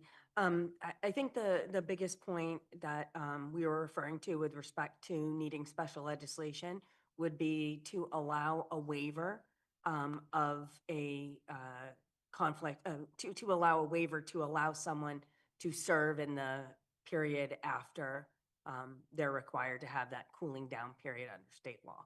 So I could, where it says, no former member shall be appointed to any compensated appointed town office until 12 months after, unless such appointment is affirmed by a vote of 10 members of the town council. And so under state law, there's no waiver that's allowed. And so, our concern, it doesn't mean that the town can't have this in its charter. It would just mean that in order to do so, you would need special legislation. So you just have to follow that path to get there. The other thing that I think is worth mentioning is that under state law right now, a person who works for the town could get elected as a town councilor and continue to work, provided that they chose one salary or the other. I think that you could read this as saying that a person who is an elected member of the town council could get appointed to a job. And again, that would require a special act, because under state law, you have to have your position first. You can't get it afterward. And, just so that you are aware, I think this is something, if this is something that's important to the council and is going to move forward, the general court would likely send this to the State Ethics Commission for review. So if, again, if it's important to the council, then it's something that you may wish to document, so that when you sent a special act, either, to the legislature, they have the context of why this is important to you. Otherwise, the Ethics Commission will say, we like our law the way it is. So. Thank you. Andy? Yeah, I mean, the only language that's being changed is what's in green here. The new section 2 is what's in the current charter. We did note that school employees can serve on the school committee, but in the current charter, municipal employees can't serve on the town council. So what we were advised is what Lauren just said, that if somebody is working for the town and were elected to the town council, they would have to choose one of their salaries, which presumably would be their town one. In our discussion, we went back and forth on it, or we discussed the various permutations, but I think we came down that, there's a sense of parity for town employees serving on the town council if school employees can serve on the school committee and library employees can serve on the library trustees. And that it's up to the town, the voters to decide if that seems like a good fit or not. There are situations where they would have to recuse themselves from certain votes that affect them personally. So that would be something for the voters to decide. Thank you. Andy, Sam. Oh. I think I didn't lower it last time. So. Okay. I wanted to mention the same thing and ask Attorney Goldberg about this. The phrase you mentioned about the 12 months unless appointment is confirmed is actually in our charter. So without a special act. So do you see that same problem, or was that a comment based on thinking that we were trying to add it? I thought this was, I'm sorry, I thought it was new and you were trying to add it. Because I guess I didn't have the in color green, but I will say the reason that you do have it, or that you could have it without a special act, is because it was proposed by an elected charter commission. So. Thank you for clarifying that. Councilor Kendall Martin. Yeah, I just had a question for Lauren about the where it says in the first paragraph, these amendments are not major amendments. So doesn't that mean that the town council could pass it with the 2/3 majority and then it would go to the voters? So I think what our comments were is that it would perhaps be inconsistent with state law, and so that would require a special act, even though it's not considered a major amendment for purposes of the general laws. Can you just repeat what part of it is in conflict again? Sorry. Yes. As I said, I misunderstood. So that second paragraph I thought was new, but it's not new. So that one isn't an issue. The only conflict or the potential conflict from my perspective would be if this language was meant to allow a person to be appointed to a position after they had been elected. And if that was the case, then as a town councilor, then that would be inconsistent with the conflict of interest law and then require a special act. And we can just get rid of that and then we'd probably be okay. If we said that, yes, we could clarify that and it would be just a regular amendment that would go go to the voters after approval by the council. Thank you. Anna. I was like, it was up and then I put it down because I was trying to figure out whether this was a tangential or not. So, I think you were citing state law about picking only one salary, benefits, other compensation. Like, do they have to give up everything, or just a salary, and they can still receive benefits? It's just the salary. Okay, thank you. I had a question about the additional section 1, I guess it was, the large paragraph that starts notwithstanding the section, all council members must adhere to it. I was just curious whether this is something that's necessary, or is it just a repetition of state law such that it doesn't really need to be in the charter because it's just, is it adding anything that is not in state law such that we would want to put it in the charter, or is it just a repeat of current state law that doesn't necessarily need to be here but would still apply even if it wasn't here? Yes, and in my opinion, this is a restatement of state law. And I actually see there, and I don't know, I'm sorry, it's getting late, but it says no sitting council member shall be appointed to any additional compensated position. So this would be something, this part, that could just go to the voters if you were to adopt it, in my opinion. But state law does prohibit any person who's elected from acting on any matter in which they have a financial interest If you work for the town, then you would have a financial interest, the way that the ethics law and case law has determined. You would have a financial interest in the entire department, and so you wouldn't vote on that department. And that's also in state law. And there's lots of different ways to deal with that. It can be kind of a standing abstention from that portion of the budget, or you could actually recuse yourself from that particular vote. So there's several ways to handle it. Thank you. Julian? I was just going to clarify what Andy was speaking to, which was what we found was that school employee, library employee can serve on school committee, library trustees, but that same school or library employee cannot serve on town council. Neither can town employee. So I just wanted to make that clarification. Thank you. Seeing no other hands, we're going to take a straw poll of this one. Support, the options are support adding it in, oppose adding it in, or unsure / maybe wanting to add some but not all, or relook at it. Those that support, at this point, potentially support adding this in as it was presented, please raise your hand. We've got Churchill, Kennel, Martin, Breivik, Taub, Rooney, and Devlin Gauthier. Those that oppose adding it in at this time as they think about this, please raise your hand. We have none raised. Those who are unsure or not sure what to do with it, please raise your hand. That is everyone else. So Ryan, Griesemer, Lord, Haneke, Walker, Shane, McLeod. Thank you.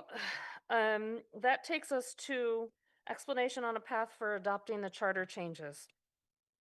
The charter amendments that were proposed that we did not get to tonight are going to be within the presentation and discussion items of our agenda on February 23rd, including the one that I removed from tonight to try and get us out of here at a reasonable time. So we will be continuing this for at least another hour on February 23rd into that agenda item before we move on to actually voting on stuff. So I want to go to Attorney Goldberg. You had a great explanation of minor, major options for what we have for paths to potentially amending the charter. And if you can summarize that really quickly, and then in with that, you touched a little bit on it for the one we just had about the non-management town employees serving on the council, but are there any that you see that we've talked about tonight or that were in this proposal that no matter which path we take, or if we take the one that doesn't require a vote of the council, that it might need both, sort of a special act plus a vote of the town? Like, do you see something where the legislature or something might require something else, or that even if we voted it, the 43B method, that it still might need something else? So if you could talk about Really that'd be quick great. point of information. Yes, Julian. Meg Gage, one of our committee members, left the room to Is go she back home. on? She just rejoined us on Zoom. I just wanted to point that out. Excellent. Thank you for seeing that. Meg, can you hear us? Yes, I hear Thank- you. Thank But you. I'm Okay. back on mute, so you don't. Thank you have for to seeing that, Julian. talk in the Okay. background. Attorney Goldberg. Okay, so this is obviously a very complicated area, and I don't want anyone to think that me spending 5 minutes on it is really going to clear things up for you for the rest of all time. I've done this work for a really long time, and it's filled with apparent contradictions. So there are two main ways to do charter changes. The first is through a special act. When you use a special act, there are no content limitations, okay? So when you use a special act, you could have a major, I'm gonna put it in quotes, amendment, you can have a minor amendment, you can do any kind of amendments you want, and you can actually do amendments that are different than what's found in state law. So if state law says, for example, anybody is elected if they receive the highest number of votes, if you're doing a special act, you can change that and you could say you can only be elected if you have the highest number of votes and you have at least the minimum to be nominated. So you can make changes that otherwise you couldn't make, okay? And it's about anything relative to the form of government. That's where the changes are that you can make. The other thing about a special act is that there is no requirement that there be a voter acceptance. So the Constitution doesn't say this has to go to the voters for their acceptance. It is often the case, the bigger the deal, and I know it's a very legal term, but the bigger the issue, the more likely the general court would prefer to see voter acceptance provisions.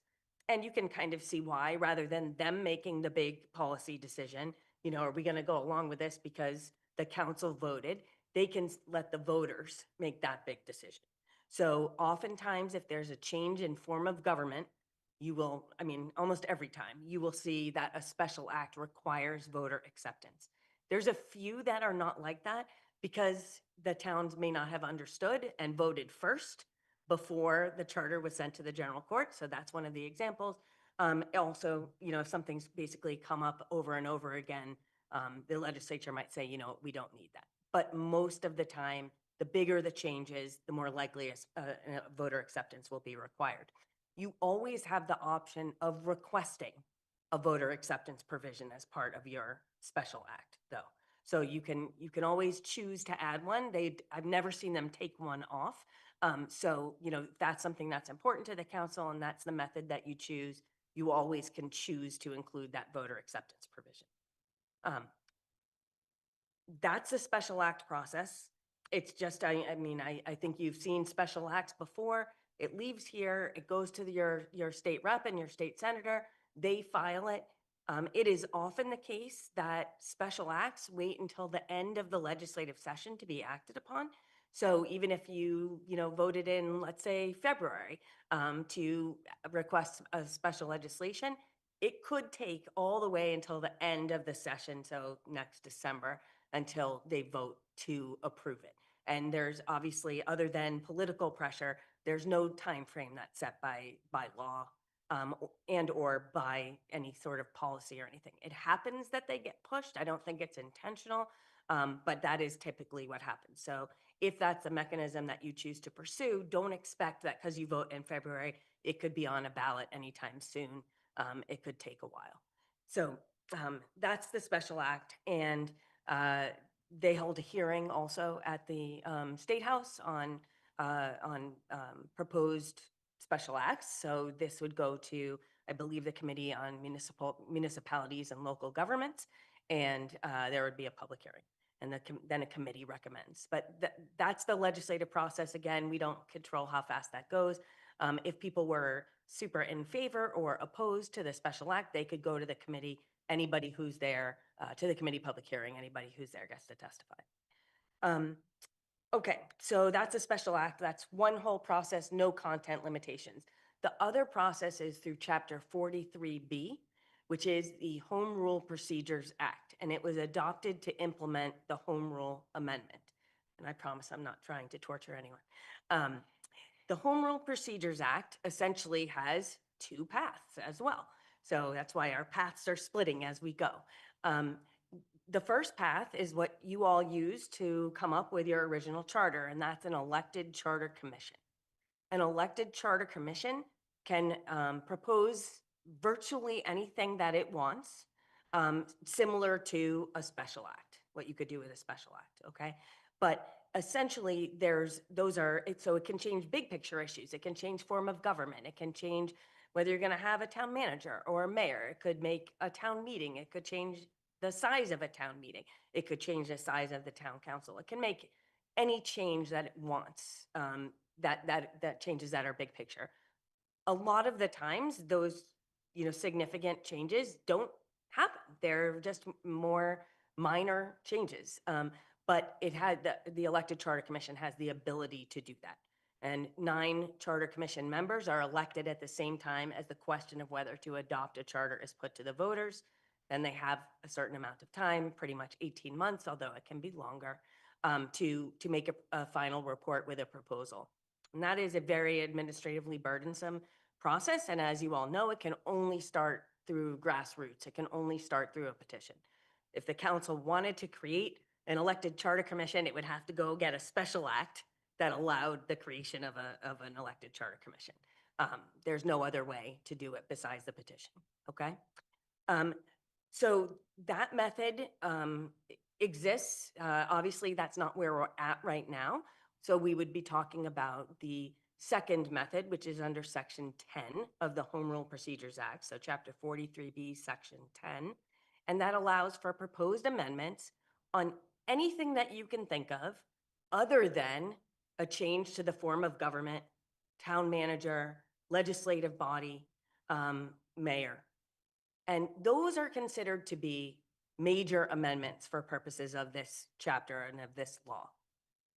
So because only only an elected charter commission can approve major amendments, you would have to follow the special act method if you were going to make or propose any changes like that. Okay?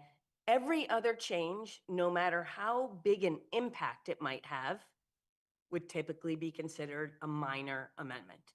And people get very upset. Well, this isn't minor, this change, whatever it might be. And that is probably true. These minor amendments can have major impacts, but they're still considered minor amendments for purposes of the law. So you can change positions from elected to appointed, other than the council.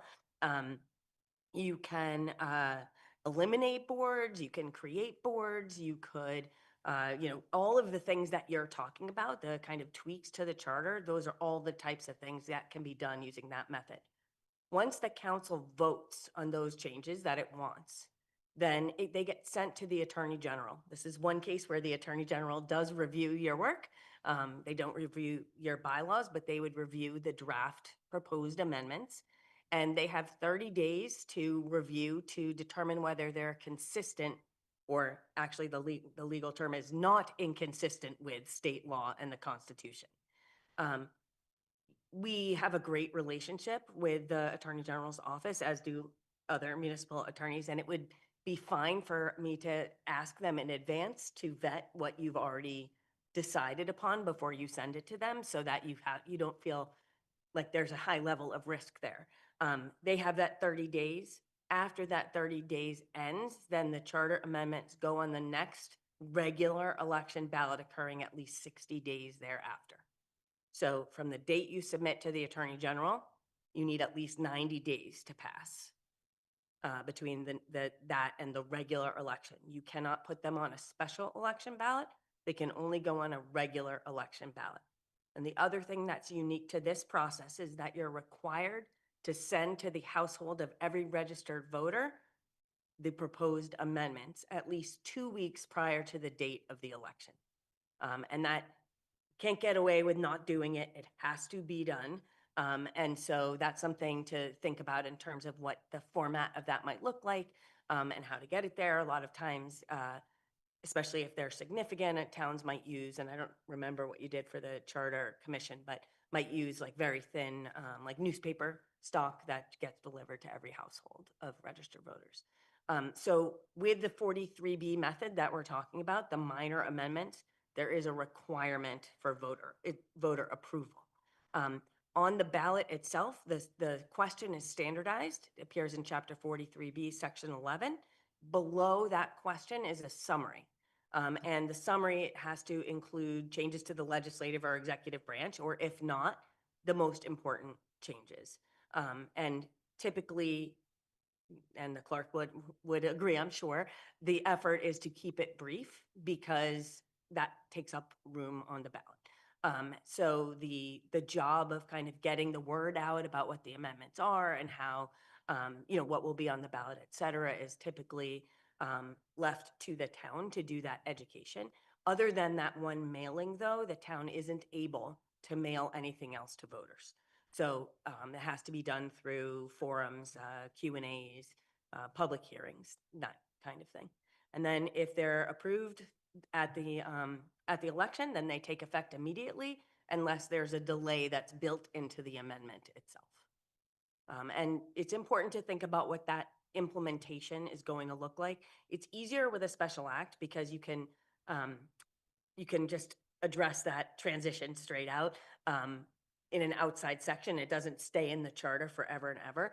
But with a 43B amendment, you really do want to think about the timeline for implementation so that you don't leave anything to chance. So it might be, this will take effect in 3 months from the date it's effective. or, some other process for implementation. But you really need to think about the unintended consequences. Like, if the council meets the next day, what's the quorum for approval of a measure, that kind of thing. Okay, I think that's it. Questions? I want a clarification on one. When you say the next regular town election ballot or next regular election ballot, you mean town election, not state election. So Correct. when we're talking here, that means not this coming fall, but fall of 2027, just for clarification purposes. Correct. Okay. And the other question I have is, as I do this, when we vote in March on these, if we choose the special act route, do we have to vote on the special act, or could we vote to adopt an amendment and then come back later with the special act language and revote that later? Or should we have that ready at our March? And same with the March votes on if we were to go the 43B route. Can we just sort of have a vote that says, yes, we want to amend the charter and then come back later with the right language, or do we need that in March? I'm just going to throw out yes as the answer to any of that. I'm kidding. So you don't have to have the exact language for the special act if you vote to amend the charter. You can vote to amend the charter or vote to approve the amendments to the charter, and then the special act can be the special act can be drafted afterward. There's no problem with that. That could come back to you. It's not required. In fact, sometimes towns just send or cities just send the proposed revisions to their state representative or state senator. I don't recommend it, but they do that sometimes. So that's that. With respect to the charter amendments, if you went under 43B, I think there's a lot of time. So I don't think you'd have to vote those right now. You could vote on the actual wording later. I will say that for the special act process, you could in the special act say that this could go on the ballot at a special or regular election. You don't have to, it's not limited to regular elections the same way that 43B is. So if timing, is something that you're interested in, you can think about that, because that is available as an option for that. Okay. Thank you, Councilor Ryan.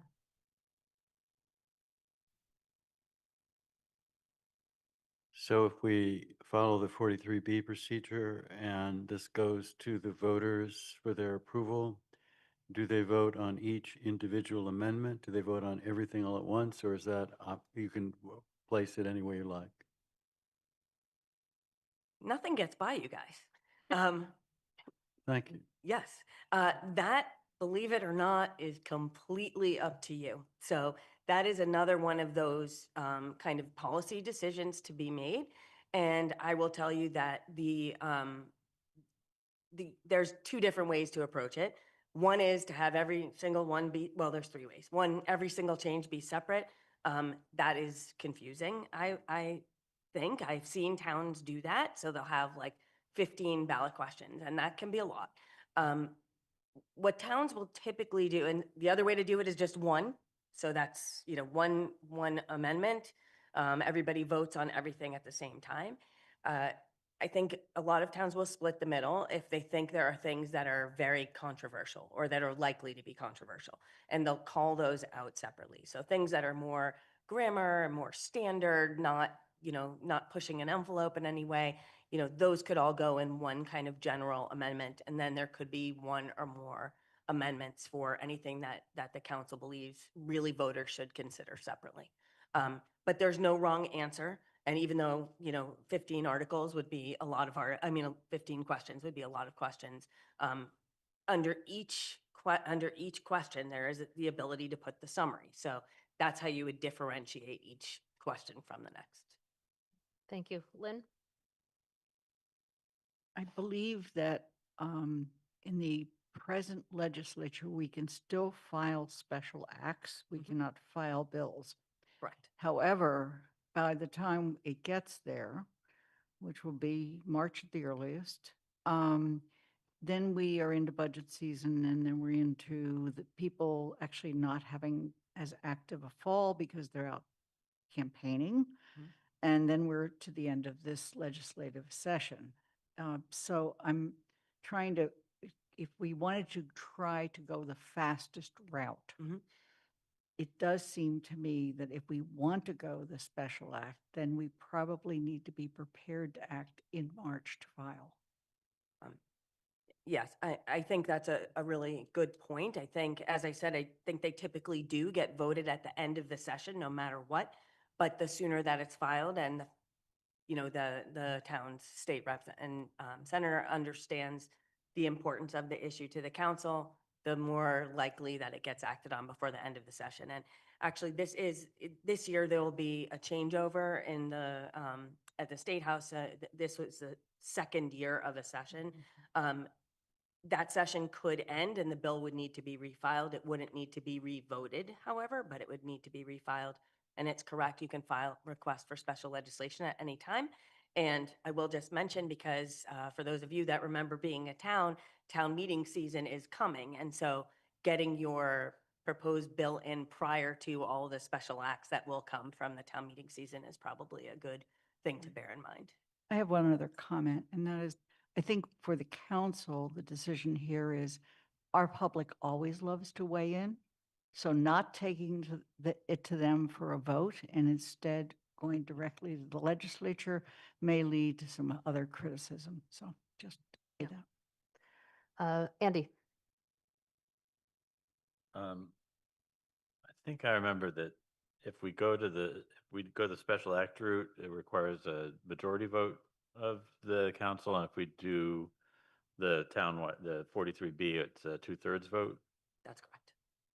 And then I guess the question is just how likely is it that a special act would be approved by the legislature? Is that we've had special acts that the Charter Commission sent in, 6 years ago, and they've been tabled ever since. So is that a possibility? Well, in my experience, it is unusual for a bill not to get acted on at all when it's filed by a town. I can't explain why the Charter Commission's bills sat. Typically, there is that wait, and typically it does take until the end of the session, but it's never a guarantee. It's the legislature, and you just have to hope that you have the right influence to make things move forward. So it's possible it could not get moved forward, but particularly if it has, support from the council, significant support on the council, it would be more likely to move forward without an issue, in my opinion. Thank you. Pam. Can I assume, or maybe somebody already said this, but I didn't hear it. If we go the 43B route, can't we put that on the election this fall as part of the state cycle? We'll have, the town clerk will be prepped, people will be coming to the polls. It's so economically better than waiting for our own council cycle. So it used to be that the Secretary of State who prepares the election, the ballots for all of the cities and towns, was more open to the idea of including a question on the ballot at the state election. You would always have needed a special act to make that happen, however. So in recent years, the Secretary has not been as open to that. In my experience, they have a lot on their plate, as I'm sure you can imagine. And because of the way that Chapter 43B is written, it says that you can place it on the ballot at the next regular, it says city, but city election, or at the first annual or biennial town meeting for the election of town officers held at least 2 months after the AG's decision. So the 43B route is less flexible. And I think that's the biggest difference. It's less flexible. In terms of going to the legislature without going to the voters, I think the important thing to just remember there is that as long as there's a voter acceptance provision, then that special act does not take effect. It's the same as having the 43B questions on the ballot. It would have no legal effect unless and until it was approved by the voters of the town. And that's written in specifically. So it typically will say, this law, this section shall not take effect until approved by a majority of the voters at the blah, blah, blah election. Thank you. Lynn? Yeah, my next question probably is more political than anything, but one of the other issues that we have discussed with our state legislators is the possibility of changing the language in the charter as it relates to ranked choice voting, which is the special act that we failed to get through. We've filed it every session. And we're told the reason it won't is because the state turned down ranked choice voting. However, we've seen other towns that have. So if we want to change that language under this process, we could do that. Am I correct? We could do that as part of this special act if we want to change the language in the charter. Yes, you can put whatever you would want to put in a special act, you can put in there. Even though it was not recommended by this commission, by this charter committee. In my opinion, yes. Thank you. And could it be done through 43B without needing a special act? then? No. Okay. And the reason for that is because if you want to use 43B, it has to be consistent with state law. And there's a provision in the Home Rule Amendment in Section 7 that says towns can't make laws relative to elections. Thank you. Julian? Well, Pam, were you before me? Your hand's up. Andy and Pam's, I think, are just residual. Okay, great. My one question was with the 43B process, do you have to have a 2/3 vote of the council on each individual amendment, or do you have to have a 2/3 vote on the council for the ballot question, or both? The amendment has to be approved by a 2/3 vote. So in my opinion, it depends how the council chooses to vote it. The council could vote each one separately, or the council could vote them together. If that's a discretionary decision.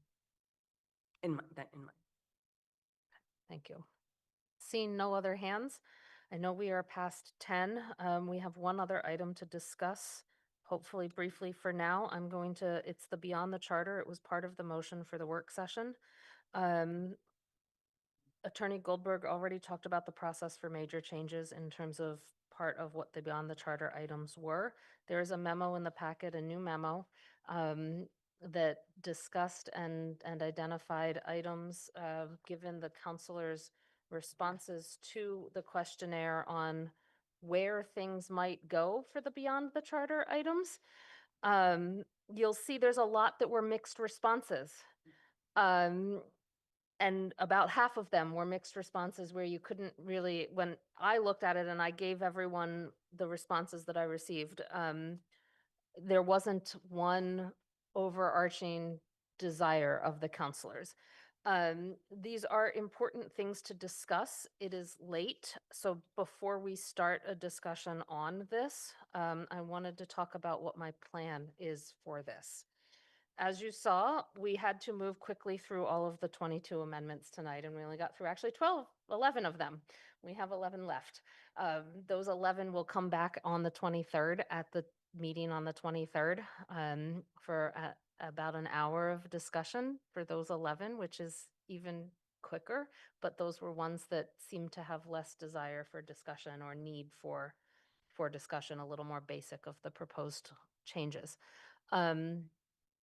At that meeting or any of the March meetings, including the first meeting in April, I'm going to try and figure out how during presentation and discussions or even during the agenda items to get these Beyond the Charter items into the agenda. As you can see from the memo of how varied the responses were, it will not be a quick discussion on where to air traffic control them. One of the reasons why it was left so little time tonight is because it was clear it would not be a quick discussion, and we can't actually vote finally on anything tonight, given our rules of procedure on work sessions. So we would have the discussion, but then we wouldn't be able to vote. Whereas if we do it at a council meeting, we can discuss and vote at the same time. I will be working with the vice president and all of the agenda setting team to figure out how we fit these in and how best to fit them in efficiently. They don't have a time limit to act. which is why it's going to be a couple of meetings and potentially April till we get to all of them, because the 22 do have a time limit to act. Does not mean they're less important. It's just trying to manage meetings that everyone wants to end at 10 and it's already 10:20. So I'm doing my best here with all of it. You guys did great tonight trying to limit the discussion tonight. I appreciate that, so that it's not 11 yet. So that's my thinking. Trying to find a way to split these up into maybe groups of, to GOL, to the ones that had mixed responses, put them on a couple and all of that. During those discussions, we will also discuss other items the counselors may want to add to this. So I haven't forgotten that part. It's just, I didn't ask that part. So things like, I know ranked choice voting was mentioned tonight as a potential add to sort of investigation. There might be others. I think counselors have mentioned others in the past at other meetings. So that will be the time to say, hey, is there any other amendments to the charter we might want to make? And where should we have those discussions initially? There is no time limit on that. So that's the plan for that. I'm happy to stay here as long as you want to discuss it tonight, but it is already 10:20. But I wanted to put that plan out that I'm going to find a way to work it into agendas as I think things fit into agendas. And it means it will probably be multiple agendas at multiple times, figuring out which items come when. I'll take questions, comments, discussion, and there's always the option to move to adjourn at some point too. But we'll move on to discussion at this point. Kathy. First, I would like to end the meeting without that discussion. That's my first level of opinion. And then my second's a question. We have to focus and vote on the 22 recommended changes. The beyond the charter and where it goes to committees, do we have to act on that with any alacrity? Meaning, we're about to be in a budget season. I feel like there are a huge number of big items. Can those discussions be later, Mandy, as you're trying to fit them into agendas? And by later, like June, July, August, kind of later, because could we focus just on the 22, and to the extent there's something that didn't make it on the 22 list that some counselor says, I wish this had been on the list. Do we have to work on the set? I looked at the diversity of where drop it all together versus refer it somewhere, but a lot of it was just refer it, do something with it. So could we have that discussion later? I just feel like we have a pretty full next few months. So the second was the question. Yes, we can have that discussion later. I have gotten various requests from various counselors on how quickly to have that discussion, which is why I'm saying I am trying to fit as much of it into agendas as possible, but prioritizing the 22 that have to be done by the end of March. But if I look at an agenda and I say, oh, if those 22 or a portion of that might take an hour and a half and we don't have much else on the agenda, so I think we've got 30 minutes maybe in this agenda to talk about that, I'm going to try and find a way to put this on that agenda. But we have time to air traffic control them away. There is no deadline on those portions of the final report. Counselor Cannell Martin. Yes. Thank you for Mandy Jo for trying to accommodate all of those in the agendas. I appreciate that.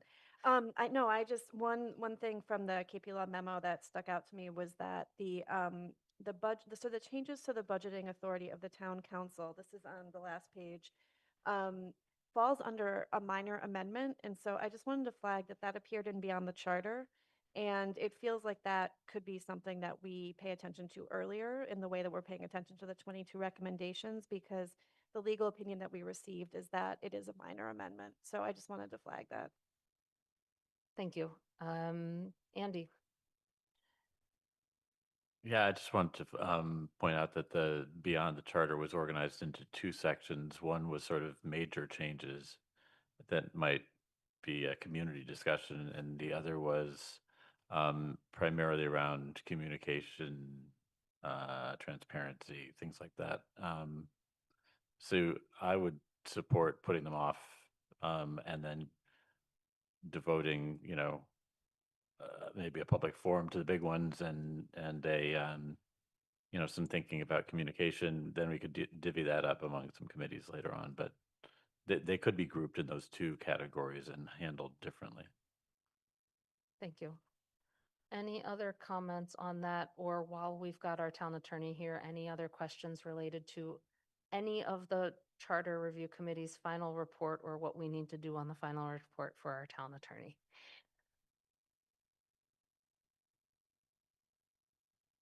Seeing none, I'll make the motion to adjourn. Is there a second? Second. We are all here. All those in favor, raise your hand. That is unanimous. I enthusiastically support. We are adjourned. Thank you all. Good night, everybody.